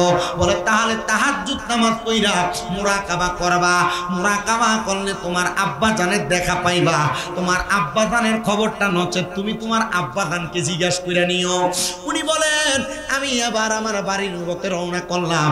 বাড়ির পথে যাইতে যাইতে আমি চিন্তা করলাম কোথায় থাকবো, আমার এলাকার সব মানুষ তো আমারে চিনে না, আমার আব্বাজানকেও চিনে না।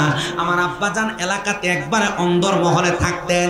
এই এলাকার মানুষ তোমাদের কাছে আমাকে রেখে দাও, আমি তোমাদের খেদমত করব এবং আল্লাহর দরবারে তোমাদের জন্য দোয়া করব। মানুষ বড় খুশি, আপনার মতো আল্লাহওয়ালা ব্যক্তির সন্তান আপনাকে আমরা আমাদের এলাকায় রাখবো। রাখবো। ওনাদের এলাকায় যখন নিয়ে যাওয়ার পরে সেই সন্তান বলে, তাহলে আমাকে তাহাজ্জুদ নামাজের ব্যবস্থা করে দেন না। সন্তান বলে, এ জগতের মানুষ, আমি যখন তাহাজ্জুদের নামাজ পড়ে কান্না করতে লাগলাম, আমি কান্না করতে করতে যখন আমার নামাজের মুসল্লাটার মধ্যে চোখটা বন্ধ করে ফেললাম, এমন টাইমে দেখলাম ওই সাদা রঙের পোশাক পরাই আমার আব্বাজান আমার চোখের সামনে চলে আসছে। আব্বুজি, আপনি যে আমার চোখের সামনে আসছেন, আপনি ইন্তেকাল করেছেন, আমি আপনার কাছে জানতে চাইব না মরার পরে কবরে আপনার সাথে কেমন আচরণ করা হয়, শুধু একটা জবাব দেন।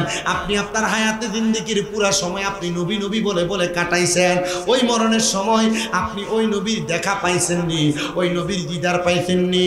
সন্তান ডাক দিয়ে বলে, জগতের মানুষ, আমার আব্বাজানের জবানের বাণী, আমার আব্বাজান ইন্তেকাল করার সময় আমার আব্বাজান নবীজির চেহারার দিকে তাকায়া তাকায়া কালিমা পড়তে পড়তে মারা গিয়েছে। বলেন সুবহানাল্লাহ। আরে চোখেরই পলকে তুমি হতে পারো লাশ, চিরতরে বন্ধ হবে তোমারই নিঃশ্বাস, হবে এলান তোমারই নাম মসজিদের মাইকে, হবে এলান তোমারই নাম মসজিদের মাইকে।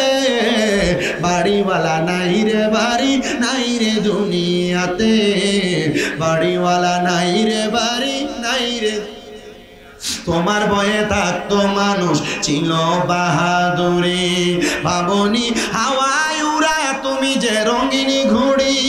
তোমার ভয়ে থাকতো মানুষ ছিল বাহাদুরি, ভাবনি হাওয়ায় উড়ায় তুমি যে রঙিনী ঘুড়ি। সুতোয় টানে দিলে মালিক, সুতোয় টানে দিলে মালিক পারবে না তাকিতে। বাড়িওয়ালা নাই রে বাড়ি, নাই রে দুনিয়াতে, বাড়িওয়ালা নাই রে বাড়ি, নাই রে দুনিয়াতে। বাড়ি গাড়ি মেল ফ্যাক্টরি টাকার পাহাড়, বিলাসিতায় কেটেছে জনম কতই অহংকার। দামি কাপড় ছেড়ে হবে, দামি কাপড় ছেড়ে হবে সাদা কাফন পরিতে। বাড়িওয়ালা নাই রে বাড়ি, নাই রে দুনিয়াতে, বাড়িওয়ালা নাই রে বাড়ি, নাই রে দুনিয়াতে। মুসলমান চিন্তা করে দেখো, নবীর উম্মত মারা যাওয়ার সময় নবীজির চেহারা দেখে দেখে কালিমা পড়ে ইন্তেকাল করেছে। ইয়া রাসূলুল্লাহ, আমাদের কপালে কেমন ভাগ্য আছে যে আপনি নবীর চেহারা মুবারক দেখে দেখে কালেমা পড়তে পড়তে ইন্তেকাল করব। আমি জানি এই এলাকার মধ্যে বিভিন্ন দরবারের মুরিদান আছেন, আপনারা অনেকে আছেন সিরকুটের বায়ান, অনেকে সোনাকান্দার বায়ান, অনেকে বিভিন্ন পীর মাশায়েখের হাত ধরে তরিকত গ্রহণ করেছেন। আমি আপনাদের সবার কাছে বলবো, যদি আপনারা নবী দেখতে চান, আপনাদের নিজ নিজ পীর মাশায়েখের হাত ধরে তরিকতের সবকটা গ্রহণ করেন। দেখবেন ওই তরিকতের সবক যদি আপনি পালন করতে পারেন, আপনি নবী দেখা আপনার জন্য একবারে সামান্য বিষয় মাত্র। কিন্তু আপনি এমন কাজ করেন না, আপনার দ্বারা বেশি বেশি গুনার কাজ হয়, হারাম কাজ হয়, আপনার দ্বারা মানুষের বেশি বেশি করে ক্ষতি হয়। তো নবী যে 3 প্রকারের ব্যক্তির ব্যাপারে সাবধান করছে, পরনিন্দাকারী, গীবতকারী, 3 নম্বর হলো হারামখোর। হারামখোর আছে কয় রকমের? 1 প্রকার হারামখোর, 1 নম্বর বর্তমান সমাজে দ্বারা এরা হলো সুদখোর। এবার আপনারা বলেন, এমন সুদখোরও বাংলাদেশের সমাজে আছে না নাই? শুধু সুদখোর না, এবার সুদে টাকা লাগায়। যদি কয় কাকা চলেন কেমনে, আমরা তো কোনো কাম কাজ নাই, আল্লাহ সালা কথা কন না কা। এমন সুদখোর আছে না? আপনার কষ্ট দিতেছে কোনো? আরেক প্রকার সুদখোর আছে। কোন সুদখোর? এই দেখবেন এবারটা নিজে সুদ খায় না, ইয়া ওই এবার কাছে যদি কাকা 10,000 টাকা হাওলাত দেওয়া যাবনি, ইয়া আমার কাছে তো নাই, শাশির কাছে তার বইনে দিছিল কটা টিয়া চাইলা দিবার লাগে। কথা কন না কা, আছে না নাই? 2 নাম্বার গেল। 3 নাম্বার আরেকটা সুদখোর আছে, যে সুদখোরটা এলাকায় মানুষ সুদখোর কইব, এলাকায় ব্যাংকে এককালীন 10 লাখ টাকা দেয়। এটার নাম দিছে এফডিআর। কথা কয় না, নাম কি? 10 লাখ 10 বছর রাখিয়ে দিলে 10 বছর পর এটা 20 লাখ হয়ে ফেরত দিব। কথা কয় না, আসেনি এই সুদখোর? আরেক প্রকারের সুদখোর আছে। বলে যে এটা কোন সুদখোরটা? যে সুদরা আপনার বউ আপনার ফার্ম দিয়ে খাওয়ায়, হুজুর এটা কোনটা দেখুন হঠাৎ করে একদিন রাত্রে কইতাছি তুমি যে যা কামাই করো সব খাইয়া লাও, আমরা আবুদ্দারির একটা ভবিষ্যৎ আছে না, মোটামুটি আয়ো না আমরা একটা ডিপিএস করে লাই, ডিপিএস করে কিছু ব্যাংকে রাখি, তাহলে তো একটু বড় হইলে কামাই রুজি করে এটা দিয়ে খাইতে পারবো, চলতে পারবো। এই সুদ দিয়া, ঘুষের টাকা দিয়া, ডিপিএস নামক হারাম টেহা দিয়ে আপনি আপনার ফুট মানুষ করবেন, আর এই ফুট আপনার বয়স হওয়ার পর আপনার বাদ দিব, এটা আমি চিন্তা করতে পারি না। কথা কোন এমন সুদখোর আছে না নাই? কথা কয় না আছে না নাই? এমন সুদ যারা খায় তাদেরকে সাবধান করে দিবেন। বলে তোমরা যে সুদ খাও, কুকুর কুকুর কুকুর প্রত্যেকদিন সকালবেলা দোয়া করে, আল্লাহ আমার দুই প্রকার ব্যক্তির মুখ সকালবেলা খালি মুখে দেখায়ও না। আল্লাহ কারা? বলে ওই কুকুর বলে এক প্রকার কোন বেনামাজির মুখ আমি কুকুরকে দেখাইয়েন না, দুই নাম্বার কোন হারাম খোরের মুখ আমি কুকুরকে দেখাইয়েন না। আহারে কি সুদ খাইলা, তোমার চেহারা কুকুর পর্যন্ত দেখতে চায় না, আর তুমি এলাকার মানুষের দেখে দেখে বেড়াও। আবার দেখতে দেখা যায় এই সুদ করে একটু নির্লজ্জ হয়, বেহায়া হয়। বলে হুজুর কেমনে? আরে বাবা সুদের টাকা দিয়া সমাজের মধ্যে চলাফেরা করে, দামি বিল্ডিং বানায়, আবার সমাজের লম্বা লম্বা কথা বলে, এমন সুদখোর এলাকায় আপনারা দিয়ে আমি কইতাম কি তারাই সাক্ষী দেয়া আছে। মুসলমান ইমানদার আরেক প্রকার হারামখোর। নবীজি আপনার কাছে জানতে চাই তারা কারা? বলে যারা পরের হক হরণ করে, হাক্কুল ইবাদ বান্দার হক তারা মেরে মেরে খায়, নিজের সম্পদ বাড়ানোর জন্য পরের হক তারা দখল করে। ভাই মারা গিয়েছে, বাতিদার সম্পত্তি বোঝা দেয় না, দখল করেছে। মা বাবা ইন্তেকাল করেছে, বোনের সম্পত্তি বোঝা দেয় না, এমন বহুত ভাই আছে। মা বাপ মরে গেছে কিন্তু বোনের সম্পদ এখনো বুঝিয়ে দেয় নাই, বহুত ভাই আছে না? বোনের সম্পদ বুঝা দেয় নাই। আল্লাহ নবী বলে তারা আরেক প্রকার হারামখোর, তারা আরেক প্রকার জুলুমবাজ। নবীজি 3 নাম্বার আর কারা? বলে যারা নিজের সম্পদ বাড়ানোর জন্য মিথ্যা কথা বলে বলে ব্যবসা করেছে। একটা জিনিসের দাম 10 টাকা, সে 8 টাকা দিয়ে ক্রয় করেছে, 10 টাকা বিক্রি করলেই চলে। সে বিক্রি করার সময় কয় আল্লাহর কসম করে এটা আমার কি নয় 15 টাকা। এমন হারামখোর যারা মিথ্যা কথা বলে বলে ব্যবসা করে, আল্লাহর নবী বলে আমি তাদের ব্যাপারে বড় ভয় করি। নবী গো, আর কোন হারামখোরের ব্যাপারে ভয় করেন? বলে যারা ঘুষ খায়, যারা মানুষের কাছে কোনো কিছুর বিনিময়ে কোনো কিছু গ্রহণ করে, এটাই হলো ঘুষ। এটার কারণে আমি নবী তাদের ব্যাপারে বড় ভয় করি। ইয়া রাসূলুল্লাহ এদের অবস্থা কেমন? বলে তারা যখন ইন্তেকাল করবে, ইন্তেকাল করার সময় আজরাইল ফেরেশতা তাদের শরীর থেকে যখন রূহটা কবজ করবে, তাদের কাছে মনে হবে জীবিত একটা বকরিকে জীবিত অবস্থায় চামড়াটা টাইনে টাইনে ছিঁড়ে ফেললে যত কষ্ট হয়, ওই হারামখোর ব্যক্তিটার তত কষ্ট হবে। শুধু তাই নয়, ফেরেশতা আজরাইল যখন তাদের রূহটা নিয়ে যাবে, আজরাইল নাকের মধ্যে একটা কাপড় লাগে উপরে নিয়ে যাবে, আর আল্লাহর আসমানের ফেরেশতারা তার দিকে থু থু নিক্ষেপ করবে। ইয়া রাসূলুল্লাহ কেন? বলে হারাম খাওয়ার কারণে, পরের হক মাইরা খাওয়ার কারণে আল্লাহ তাআলা তার রূহটাকে একটা দুর্গন্ধযুক্ত রূহ বানায় রাখছে। এ পর্দার অন্তরালের আমার মা, তোমার স্বামী যে তোমাদেরকে ইনকাম করে খাওয়ায়, হালাল খাওয়ায় না, হারাম খাওয়ায়, কোনোদিন তুমি তোমার স্বামীকে একবার জিজ্ঞাসা করো নাই? ও বাবা, ও আম্মা, এ হারাম খাবার খায়াতে তুমি কবরে যাইবা, আল্লাহর কাছে কি জবাব দিবা আমার বুঝে আসে না। এজন্য আমি ফরাদাবাদ এলাকার সবার কাছে একটা কথাই আবদার করে যাই, হারাম যেখানা মানুষের অনুমতি ছাড়া তার সম্পদ হরণ করা, অনুমতি ছাড়া তার সম্পদ দখল করা, মানুষের কাছ থেকে সুদের উপর টাকা নেওয়া দেওয়া, মানুষের কাছ থেকে ঘুষের টাকা গ্রহণ করা, মানুষের পরের হক গাছের সম্পদ গাছের ফল ফলাদি গ্রহণ করা, এমন হারাম কাজ থেকে আপনি দূরে থাকবেন। মিথ্যা কথা বলে ব্যবসা করা, এমন কাজ থেকে দূরে থাকবেন। আরে বাবা, সব তো আপনি সম্পদের জন্য করতেছেন। মনে রাখবেন, যে ব্যক্তি 1 টাকার সম্পদের মালিক, আল্লাহর কাছে 1 টাকার সম্পদের হিসাব দেওয়া লাগবে।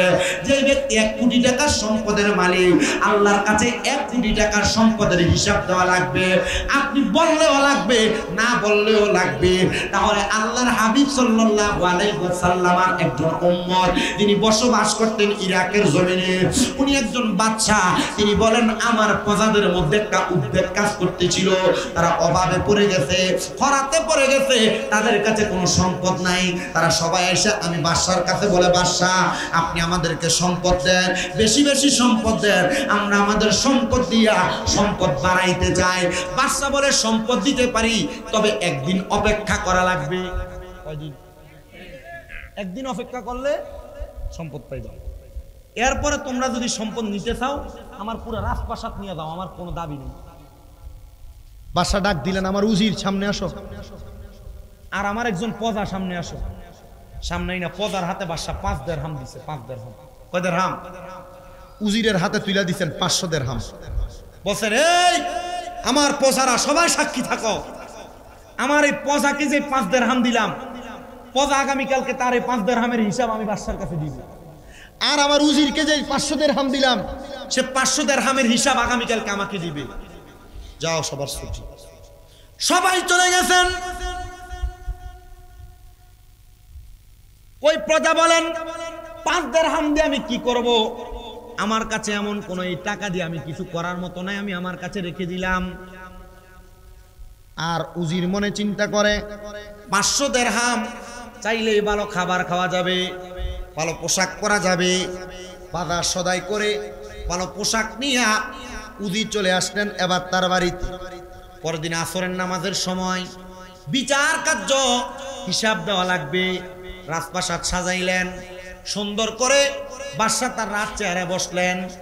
বাদশা কি করলেন? একটা বড় আগুনের চুল্লি বানাইছে। ধান সিদ্ধ করবার লাগে আপনারা চুলা বানান না? এমন একটা বড় চুল্লি বানাইলেন, বড় একটা লোহার শীট উনি এটার উপর বিছিয়ে দিয়া আগুনটাকে জোহর থেকে আসর পর্যন্ত উত্তপ্ত করলেন।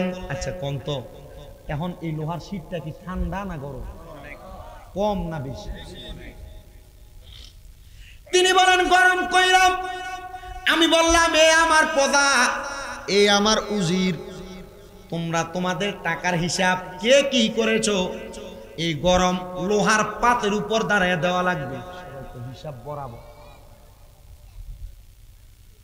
প্রজা বললেন, বাদশা আমার টাকা এখনো আমার কাছে আছে, 5 দিরহাম দিয়া কিছু করা যাবে না, বিদায় কিছু করি নাই, রেখে দিলাম। বলে হিসাব এমনে না, এটার উপর দাঁড়ায় দাও। প্রজা কি করলেন? তার ডান পাটা রাখলেন গরম লোহার চুল্লির পাতের উপরে, রাইকা বললেন, আমার দিরহাম আমার কাছে বইলা। বাম পা দিয়া কদম রাইকা চুল্লি থেকে বের হয়ে গেলেন। আর এবার উজিরকে ডাক দিলেন, উজির তুমি তোমার 500 দিরহামের হিসাব দাও। উজির বললেন, আমি 500 দিরহামের হিসাব দিব কি? আমি বললাম, বাদশা এটার উপর দাঁড়ায় যদি আমি আমার হিসাব দিতে যাই, আমার পা গলে যাবে, হাড্ডি গলে যাবে, শরীরের দেহ চুরমাচুর হয়ে যাবে, আমি আমার 500 দিরহামের হিসাব দিয়ে শেষ করতে পারবো না। বাদশা বলে, ও আমার প্রজার দলেরা, ও আমার উম্মতে মুহাম্মদীরা, শোনো, তোমরা যেমন ভাবে এই সম্পদের হিসাব আমার কাছে 2 জন দিতে পারে নাই, তোমরা যত সম্পদের মালিক হইবা, কাল ময়দানে মাশর তামার মতো আগুনের উত্তপ্ত গরম হবে, সূর্যটা তোমাদের মাথার উপরে থাকবে, কিন্তু তোমরা এই হিসাব সেখানে দাঁড়ায় দাঁড়ায় দেওয়া লাগবে। যার সম্পদ যত বেশি তার হিসাব তত বেশি। এবার বলো, তোমরা সম্পদ চাও কিনা? বলে, না সম্পদ চাই না। ও বাদশা, কবরে যাওয়ার পর আমরা কোন কাজ করলে ওই কবরের কঠিন আযাব থেকে বাঁচবো আপনি আমাদেরকে শিখিয়ে দেন। এই পর্দার অন্তরালের মা বোনেরা, আপনারা মাঝে মাঝে হয়তো কবরের কথা স্মরণ করে করে কান্দেন কিনা জানি না। মোবাইল নিয়ে, সোশ্যাল মিডিয়া নিয়ে, টিভি সিরিয়াল নিয়ে যদি ব্যস্ত থাকেন, স্বামীর সঙ্গে সর্বদাই যদি মুখলে ব্যস্ত থাকেন, মা গো কবরের কথা কখন সময় কখন স্মরণ করবেন এটা বুঝি না। তবে আপনাদের সবার কাছে বলি, আমার ভাই বাবারা, মা বোনেরা, ওই হাসরের ময়দানের কথা স্মরণ করে যখন বাদশার সব প্রজারা বললেন, বাদশাহ আমরা দুনিয়া চাই না, আমরা সবাই আখিরাত চাই। বাদশাহ আপনি আমাদেরকে একটা তালিম প্রদান করেন, যেই তালিমের মাধ্যমে আমরা দুনিয়া ত্যাগ কইরা আখিরাতটাকে উজ্জ্বল বানাইতে পারবো। বাদশাহ বলে, ও আমার প্রজারা শোনো, আজকে তোমরা ফজরের নামাজের আগে এশারের নামাজের পরে আমি বাদশার রাজপ্রাসাদে আসবা, তাহলে আমি তোমাদেরকে কবরের পুঁজি তৈরি করার মাধ্যম রেডি করে দিব। কবরবাসীর স্মরণে মাহফিল, ফরাদাবাদ এলাকার কবরবাসীর একটা খুশি, মাহফিলের ডাইনে ভাবে ঘুরতেছে। আর ভিক্ষুক যেমনে ভিক্ষা করে, কবরবাসী রুহুগুলো এমনি এমনি ভিক্ষা করে। আমার ফুতা সুস্নি রে মাহফিলে, আমি মান লাগে একটু দোয়া করস না, আমার সন্তান আসুসনি রে, আমি বাবার জন্য একটু দোয়া করো না। এ ফরাদাবাদ এলাকার একজন আলেমী ছিলেন নুরুদ্দিন ভাই, মনে হয় আপনাদের এলাকার হুজুর। বাইরে আমার ইন্তেকালের অল্প কিছুদিন আগে আখাউর একটা মাহফিলে বলছিল, ভাই বেশি শরীরটা ভালো না, বুকটা মাঝে মাঝে ব্যথা করে একটু দোয়া করবেন। আমি বলছি আল্লাহর দরবারে তাহাজ্জুদ করে পরে দোয়া করলে দেখবেন আমার আল্লাহ তাআলা আপনাকে মাফ করবে, রোগের শেফা দান করবে। ওনার একটা সন্তান মনে হয় কোরআনে হাফেজ হয়েছে।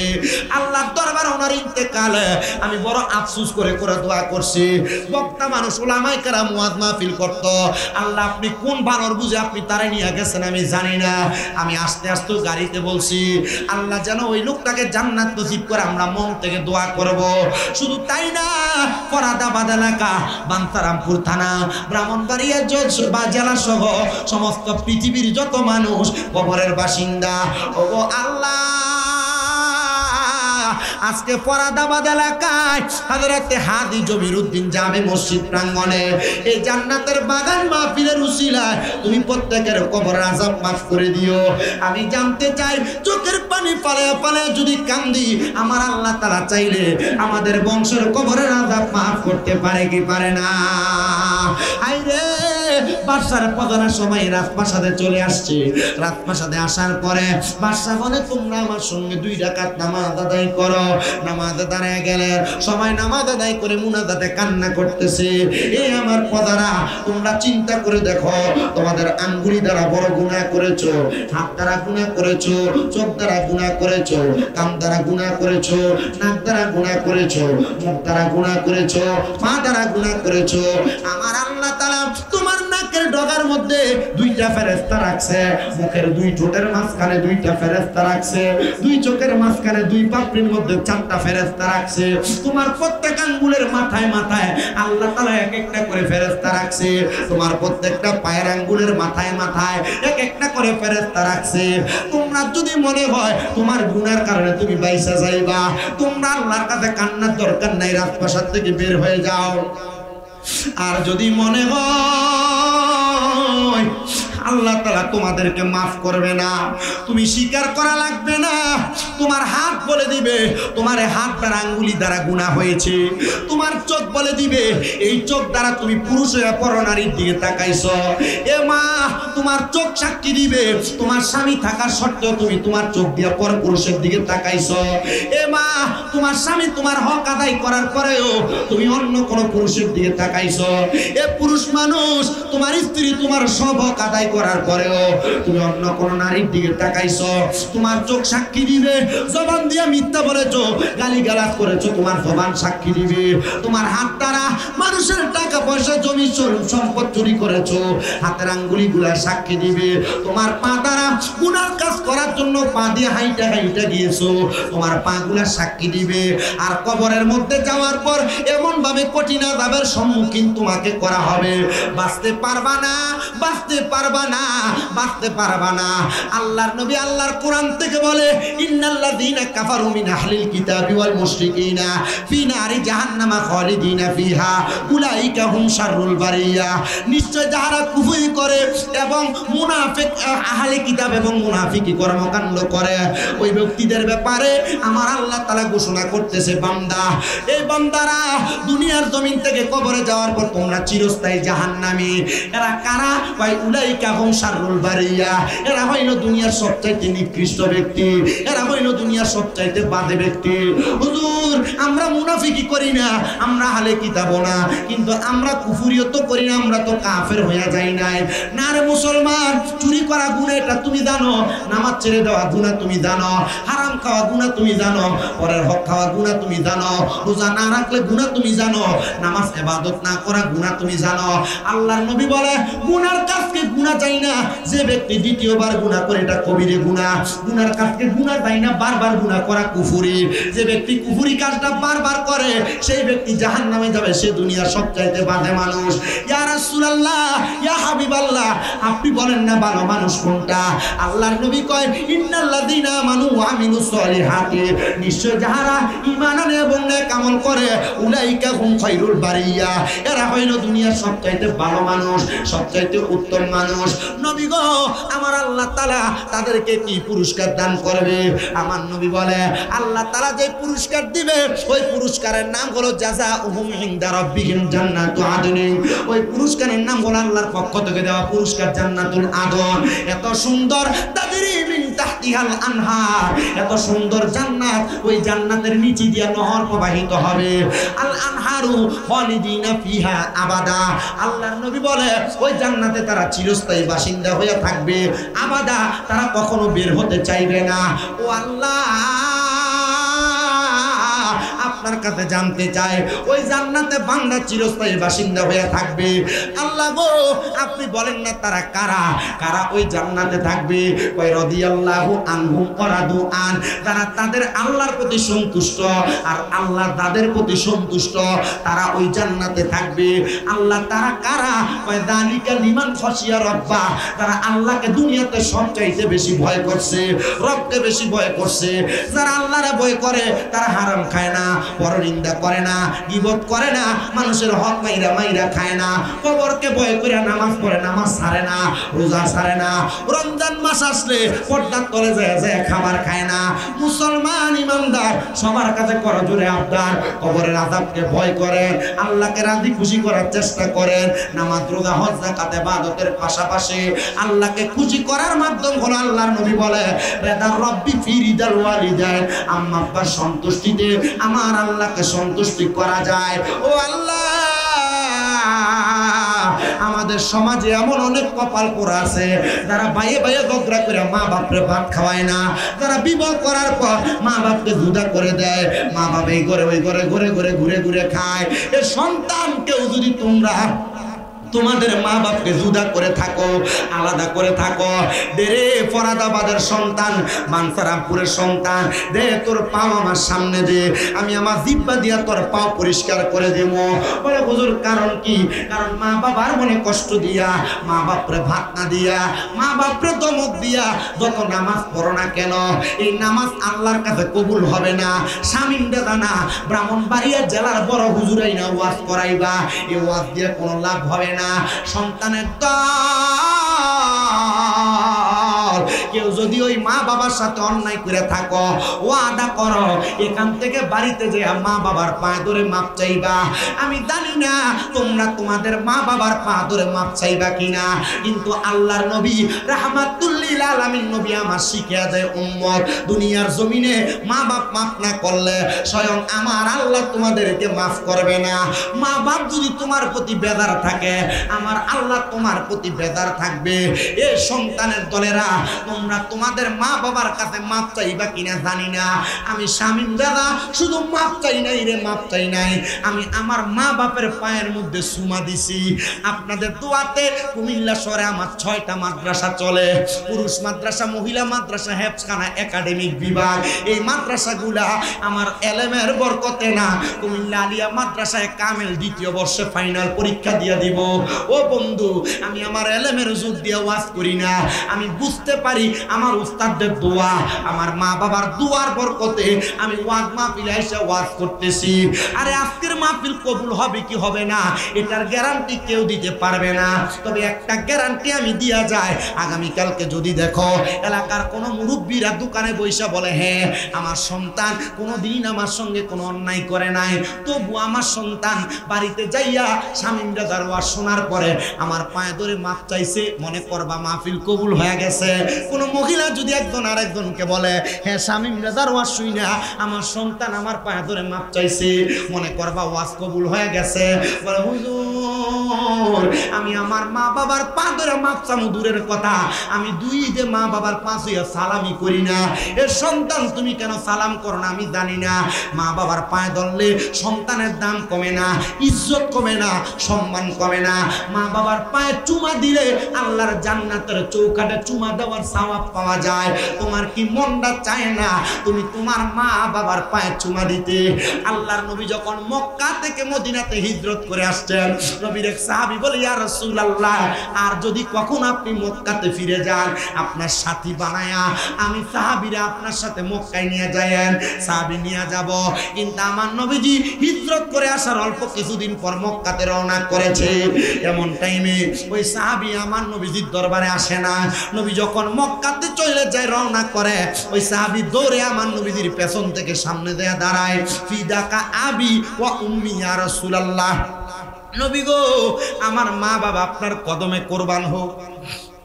ইয়া রাসূলুল্লাহ আমি কি কোনো অন্যায় করেছি যে অন্যায়ের কারণে আপনি আপনার সাথী বানায়া আমারে মক্কায় নিয়ে যান না?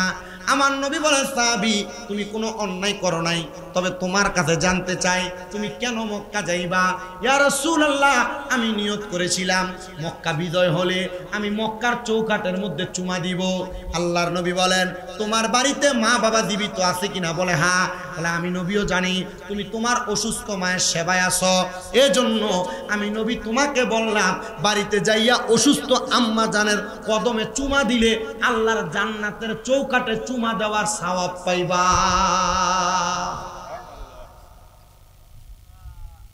মা বাবা অসুস্থ, বুড়া কইয়া ডাক দে, বুড়ি কইয়া ডাক দে।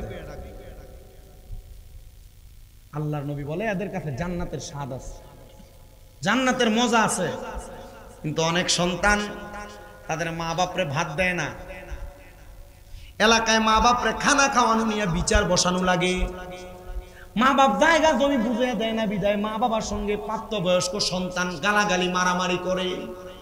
সন্তানের দল, যাদের মা নাই যাদের বাবা নাই এরা চিন্তা করে হুজুর যাদের বাড়িতে বাবা আছে তারা বাড়িতে যা বাবার পায়ে ধরে মাপ চাইবো, আমার আব্বা নাই আমি কার পায়ে ধরে মাপ চাইবো?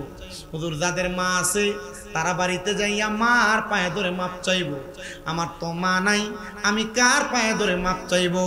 হুজুর আপনার কাছে আমি একটা জিনিসই জানতে চাই, হুজুর বলেন না গো আমার যে মা বাবা কবরে আমি কার জন্য কেমনে মাপ চাইবো? আল্লাহর নবী শিখিয়ে দেয় কোন সন্তানের মা বাবার ইন্তেকালের পরে ওই সন্তান যদি রব্বির হামহুমা কামা রব্বায়ানি সগীরা বইলা আল্লাহর দরবারে রব্বির হামহুমা কামা রব্বায়ানি সগীরা বইলা দোয়া করে, আমার আল্লাহ তাআলা ওই সন্তানের চোখের মণিকোঠার মধ্যে যদি একটা ফোঁটা পানিও থাকে, ওই সন্তানের চোখের মণিকোঠার মধ্যে একটা ফোঁটা চোখের মণিকোঠার মধ্যে একটু পানিও যদি থাকে, আমার আল্লাহ তাআলা ওই পানিটা পড়ার আগে ওই সন্তানের মা বাবার জীবনের গুনাহ মাফ করে দেয়। জোরে শুনে বলেন সুবহানাল্লাহ। এই সন্তানের দল আপনাদের কাছে করো জোরে আবদার, আম্মা আব্বা কবরে খাস করে দোয়া করবেন, আম্মা আব্বা বেঁচে আছে আম্মা আব্বার জন্য বেশি বেশি করে দোয়া করবেন। সন্তান একটাই আবদার জানাই আপনার দোয়ার বরকতে আল্লাহ তাআলা আপনার মা বাপকে মাফ করে দিবে। বলে হুজুর দোয়া করা না বেদাত, দোয়া করতাম কেন লাগা? হুজুর দোয়া করলে না গুনাহ হইব বেদাত হইব? না না না, সন্তান মা বাবার জন্য দোয়া করলে বেদাত হয় না। আপনি যখন দোয়া করবেন মা বাবার কবর আযাব যখন আল্লাহ মাফ করে দিবে, ওই মা বাবা কবর থেকে বলে ওয়াল ইস্তিগফারু লাহুমা ওয়া ইনফাদু আহাদিহিম ওয়া ইস্তিগফারু লাহুমা, আল্লাহ যে আমাদের জন্য দোয়া করে আমাদের কবরের আযাব মাফ করাইছে আপনি আমাদের ইস্তিগফারের উসিলায় তাদেরকে মাফ করে দেন। মৃত মা বাবার দোয়ার বরকতে আল্লাহ তাআলা জীবিত সন্তানকে মাফ করে। আব্বা মা বাপ বহু সম্পদ আপনারা দিয়া গেছে, টাকা পয়সা দন দৌলত জায়গা জমি সব দিয়া গেছে, সব আপনার আছে, কিন্তু মা বাবা এখন কবরে। ঈদের সময় চাইলে 500 টাকার একটা লুঙ্গি কিনা পরাইতে পারে।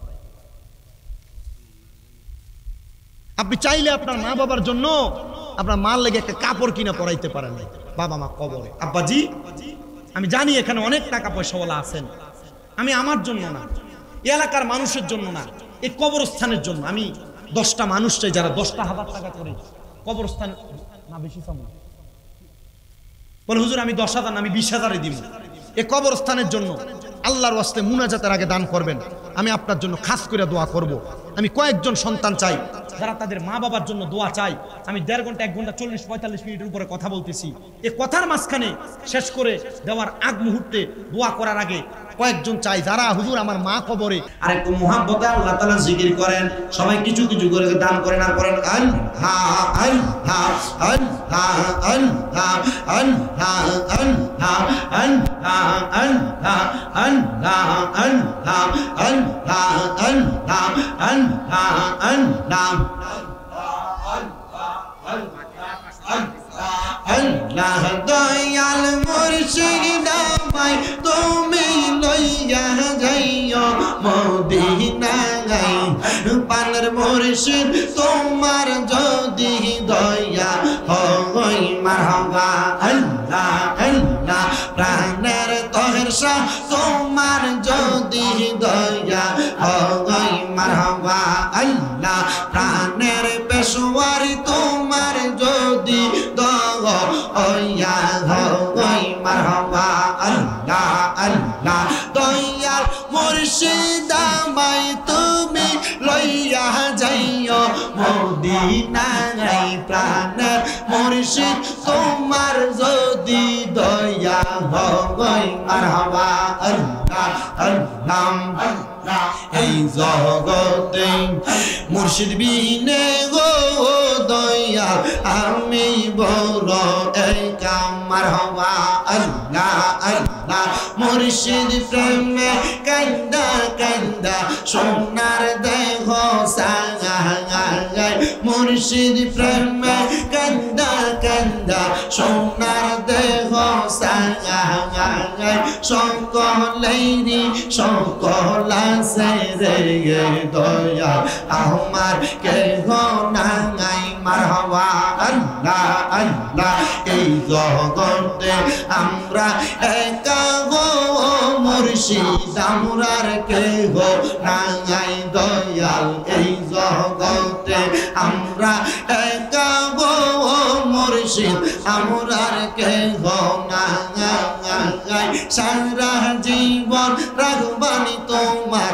চরণ সেবায়, সারা জীবন রাখবানি মুর্শিদ চরণ সেবায়, সকলেরই সকল আছে গো দয়া আমার কেহ নাই মারহাবা আল্লাহ আল্লাহ, মুশকিল কোশা কেমন দমন চিনিলাই না রে ভগবান, মুশকিল কোশা কেমন দমন চিনিলাই না রে ভগবান, যে চিনাছে সে পাইয়াছে ও মূল্য রতন ববে আর নাই রে দোন মারহাবা আল্লাহ আল্লাহ, হযরত আলী মা ফাতেমা হাসান হোসেন দোন, মাওলা আলীর নয়ন মনি হাসান হোসেন ভাই দুইজন ববে আর নাই রে দোন মারহাবা আল্লাহ আল্লাহ আল্লাহ আল্লাহ, মুর্শিদ মুর্শিদ কইরাই আমার ঘুমাসে না নয়নে, তহের শাহ সবের শাহ নামটা লইয়া ঘুমাসে না নয়নে, আমার রে বলিবা মুর্শিদ কেমনে মারহাবা আল্লাহ আল্লাহ আল্লাহ আল্লাহ, লা ইলাহা ইল্লাল্লাহু মুহাম্মাদুর রাসূলুল্লাহ সাল্লাল্লাহু আলাইহি ওয়াসাল্লাম। সবাই পড়ি আলহামদুলিল্লাহ। সবাই একবার সূরা ফাতিহা, তিনবার সূরা ইখলাস। রব্বানা যালামনা আনফুসানা ওয়া ইন লাম তাগফির লানা ওয়া তারহামনা লানাকুনান্না মিনাল খাসিরিন। মাবুদু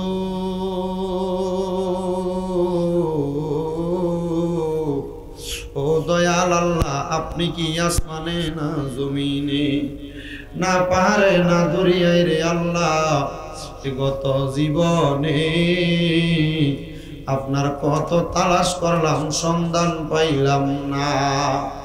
আল্লাহ বহু সন্ধানের পরে এই বিবারিয়া জেলার অন্তর্গত বাঞ্ছারামপুর থানাধীন ফরাদাবাদ দক্ষিণ পাড়া কবরবাসীর স্মরণে হাদি জমিরুদ্দিন জামে মসজিদ প্রাঙ্গণে ওয়াজ দোয়ার মাহফিল সাজাইয়া ওলামায়ে কেরাম, তলেবুল ইলম, ছাত্ররা, আবার দাড়ি পাকা মুরব্বী বাবারা, ছোট ছোট মাসুম বাচ্চারা, পর্দার অন্তরালের মা বোনেরা, যুবক ভাইয়েরা সহ আল্লাহ সোশ্যাল মিডিয়ার মাধ্যমে দেশ বিদেশ থেকে যেই ভাই বাবারা, মা বোনেরা মুনাজাতের মধ্যে হাত বাড়ায়, আল্লাহ যার হাতটা তোমার দরবারে মায়া লাগে, পছন্দ হয়, ওই হাতের উসিলায় আমাদের প্রত্যেকের জীবনের গুনাহগুলো মাফ করে দাও আল্লাহ।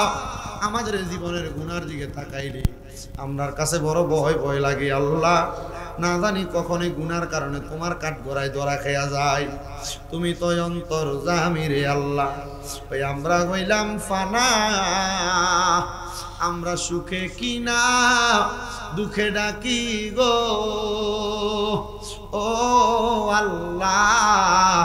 তুমি যাই না কি জানো না রে আল্লাহ, পর আল্লাহ জাগালয় তোমার মনে। মাবুদু আজকের মুনাজাতে কে জানি হাত বাড়াইয়া দিছি, কার জানি জগতের মধ্যে বাবা নাই, যে বাবা রিক্সা চালাইয়া মাটি কাইটা মাথার গাম পায়ে ফালাইয়া পরের বাড়িতে বদলার কাম কইরা সন্তানরে মানুষের মতো মানুষ করার জন্য আব্বা রক্তরে পানি বানাইছে, এমন আব্বা দাদের অন্ধকার কবরে রে আল্লাহ, আব্বার কবর জান্নাতের বাগান বানাইয়া দাও মাবুদু। কে জানি হাত বাড়াইছে, কার জানি জগতের মধ্যে মা নাই। হায়রে মা, যেই মারে মা কইয়া ডাকলে কলিজার আগুন ঠান্ডা হইয়া যায়, যেই মা 10 মাস 10 দিন গর্ভে ধারণ কইরা সন্তানের প্রসব বেদনা সহ্য করতে মার বড় কষ্ট হইছে। মাঘ মাসের শীতের দিনে ডান পাশে বিছানার প্রস্রাব করে দিলে মা বাম পাশে শুয়াইছে, বাম পাশে প্রস্রাব করলে মা বিধা জায়গায় ঘুমায় সন্তানের শুকনা জায়গায় ঘুম লোয়াইছে। আল্লাহ এমন মাদার কবর দেশে রাইখো তোমার মায়ার নজরে, এমন মা বাবার কবরেতে আযাব তুমি দিও না, দুঃখের দরদি আমার জনম দুঃখী মা। আল্লাহ তাদের মা বাবা কবরে, আম্মা আব্বার কবর জান্নাতের বাগান বানায়া দাও আল্লাহ। এই ফরাদাবাদ দক্ষিণ পাড়া কবরবাসী স্মরণের মাহফিলে তারা টাকা দিয়া, পয়সা দিয়া, শ্রম দিয়া, বুদ্ধি দিয়া, পরামর্শ দিয়া, মাইক দিয়া, লাইট দিয়া, প্যান্ডেল দিয়া, মিডিয়ার বাইরে সহ সম্মানিত শ্রোতা মণ্ডলী যারা উপস্থিত হয়েছে, পর্দার অন্তরালের আমার মা বোনেরা সহ আল্লাহ প্রত্যেকের দোয়াগুলা কবুল মঞ্জুর করে নাও। আমার একজন ভক্ত উত্তরার ইন্তেকাল করেছে, সুফিয়া বেগম, আল্লাহ আমার ভক্তটারে তুমি মাফ কইরা কবরটারে জান্নাতের বাগান বানিয়ে দাও। আমার আরেকজন ভক্ত ফখরুদ্দিন সাহেব অসুস্থ, নিয়ে দোয়া চাইছে, আল্লাহ ওনাকে আপনি শেফা দান করে দেন আল্লাহ। বিশেষ করে অনেকে দোয়া চাইছে, অনেকে প্রবাসী আছে, আল্লাহ আমার প্রবাসীদের খাস দোয়াগুলা কবুল করো, প্রবাসীদের কামাই রুজিতে বরকত দাও, অনেক প্রবাসীদের আকা মানায় আকামার ব্যবস্থা করে দাও, অনেক প্রবাসীদের কাজ নাই কাজের ব্যবস্থা করে দাও আল্লাহ। প্রবাসীদের হায়াতে রিজিকে বরকত দাও, আমার মা বোনদেরকে কবুল করো, তারা যেন তাদের প্রবাসী স্বামীদের সঙ্গে সুন্দর ব্যবহার করতে পারে সে তৌফিক দান করো। অনেক প্রবাসীরা বিদেশ থেকে তাদের স্ত্রীদের ব্যাপারে অনেক রকমের বিচার দেয়, আল্লাহ স্ত্রীরা যেন প্রবাসী স্বামীদের মন খুশি রাখতে পারে সে তৌফিক দান করো। ও আল্লাহ ফরিয়াদ তোমার দরবারে, ও আল্লাহ ফরিয়াদ তোমার দরবারে ফিলিস্তিনের গাজার মুসলমান সহ সমস্ত পৃথিবীর যত মুসলমানরা নির্যাতিত আল্লাহ তুমি তাদেরকে নির্যাতন জালেমের জুলুম থেকে হেফাজত করো এই সোনার বাংলাদেশের উপর তোমার খাস রহমত বরকত দান করে দাও আল্লাহ আমার জুয়েলের সন্তান অসুস্থতার জন্য দোয়া চাই তারা তুমি শেফা দান করে দাও আল্লাহ এমন ভাবে যারা যারা দোয়া চায় প্রত্যেককে কবুল করো আলম মিয়ার সাথে যারা যারা মাহফিলে পরিশ্রম করেছে আল্লাহ তাদের সবাইকে কিয়ামত পর্যন্ত মাহফিলদারে প্রতি বছর করার মতো তৌফিক দান কইরো রাব্বুল আলামিন অনেকের গোপন গোপন অনেক দোয়া চায় আল্লাহ প্রকাশ করতে পারে না প্রত্যেকের খাস দোয়াগুলো কবুল কইরা মরণের আগে বারবার মক্কা মদিনা তাওয়াফ জিয়ারত নসিব করায়েন আল্লাহ মরণের আগে দয়াল নবীর দিদার নসিব করেন আল্লাহ বিশেষ করে আকাশতুল খাস ভাবে দোয়া চাই অনেকে কবরস্থানের জন্য ৫,০০০ ২,০০০ ১,০০০ করে ১ টাকা পর্যন্ত যারা দান করছে প্রত্যেকের দানগুলা কবুল করে মরণের আগে নবীদের নূরানি চেহারা মুবারক দেখায়া আখিরি জবানে মধুর কালেমা পড়ে দিয়েন লা ইলাহা ইল্লাল্লাহু মুহাম্মাদুর রাসূলুল্লাহ।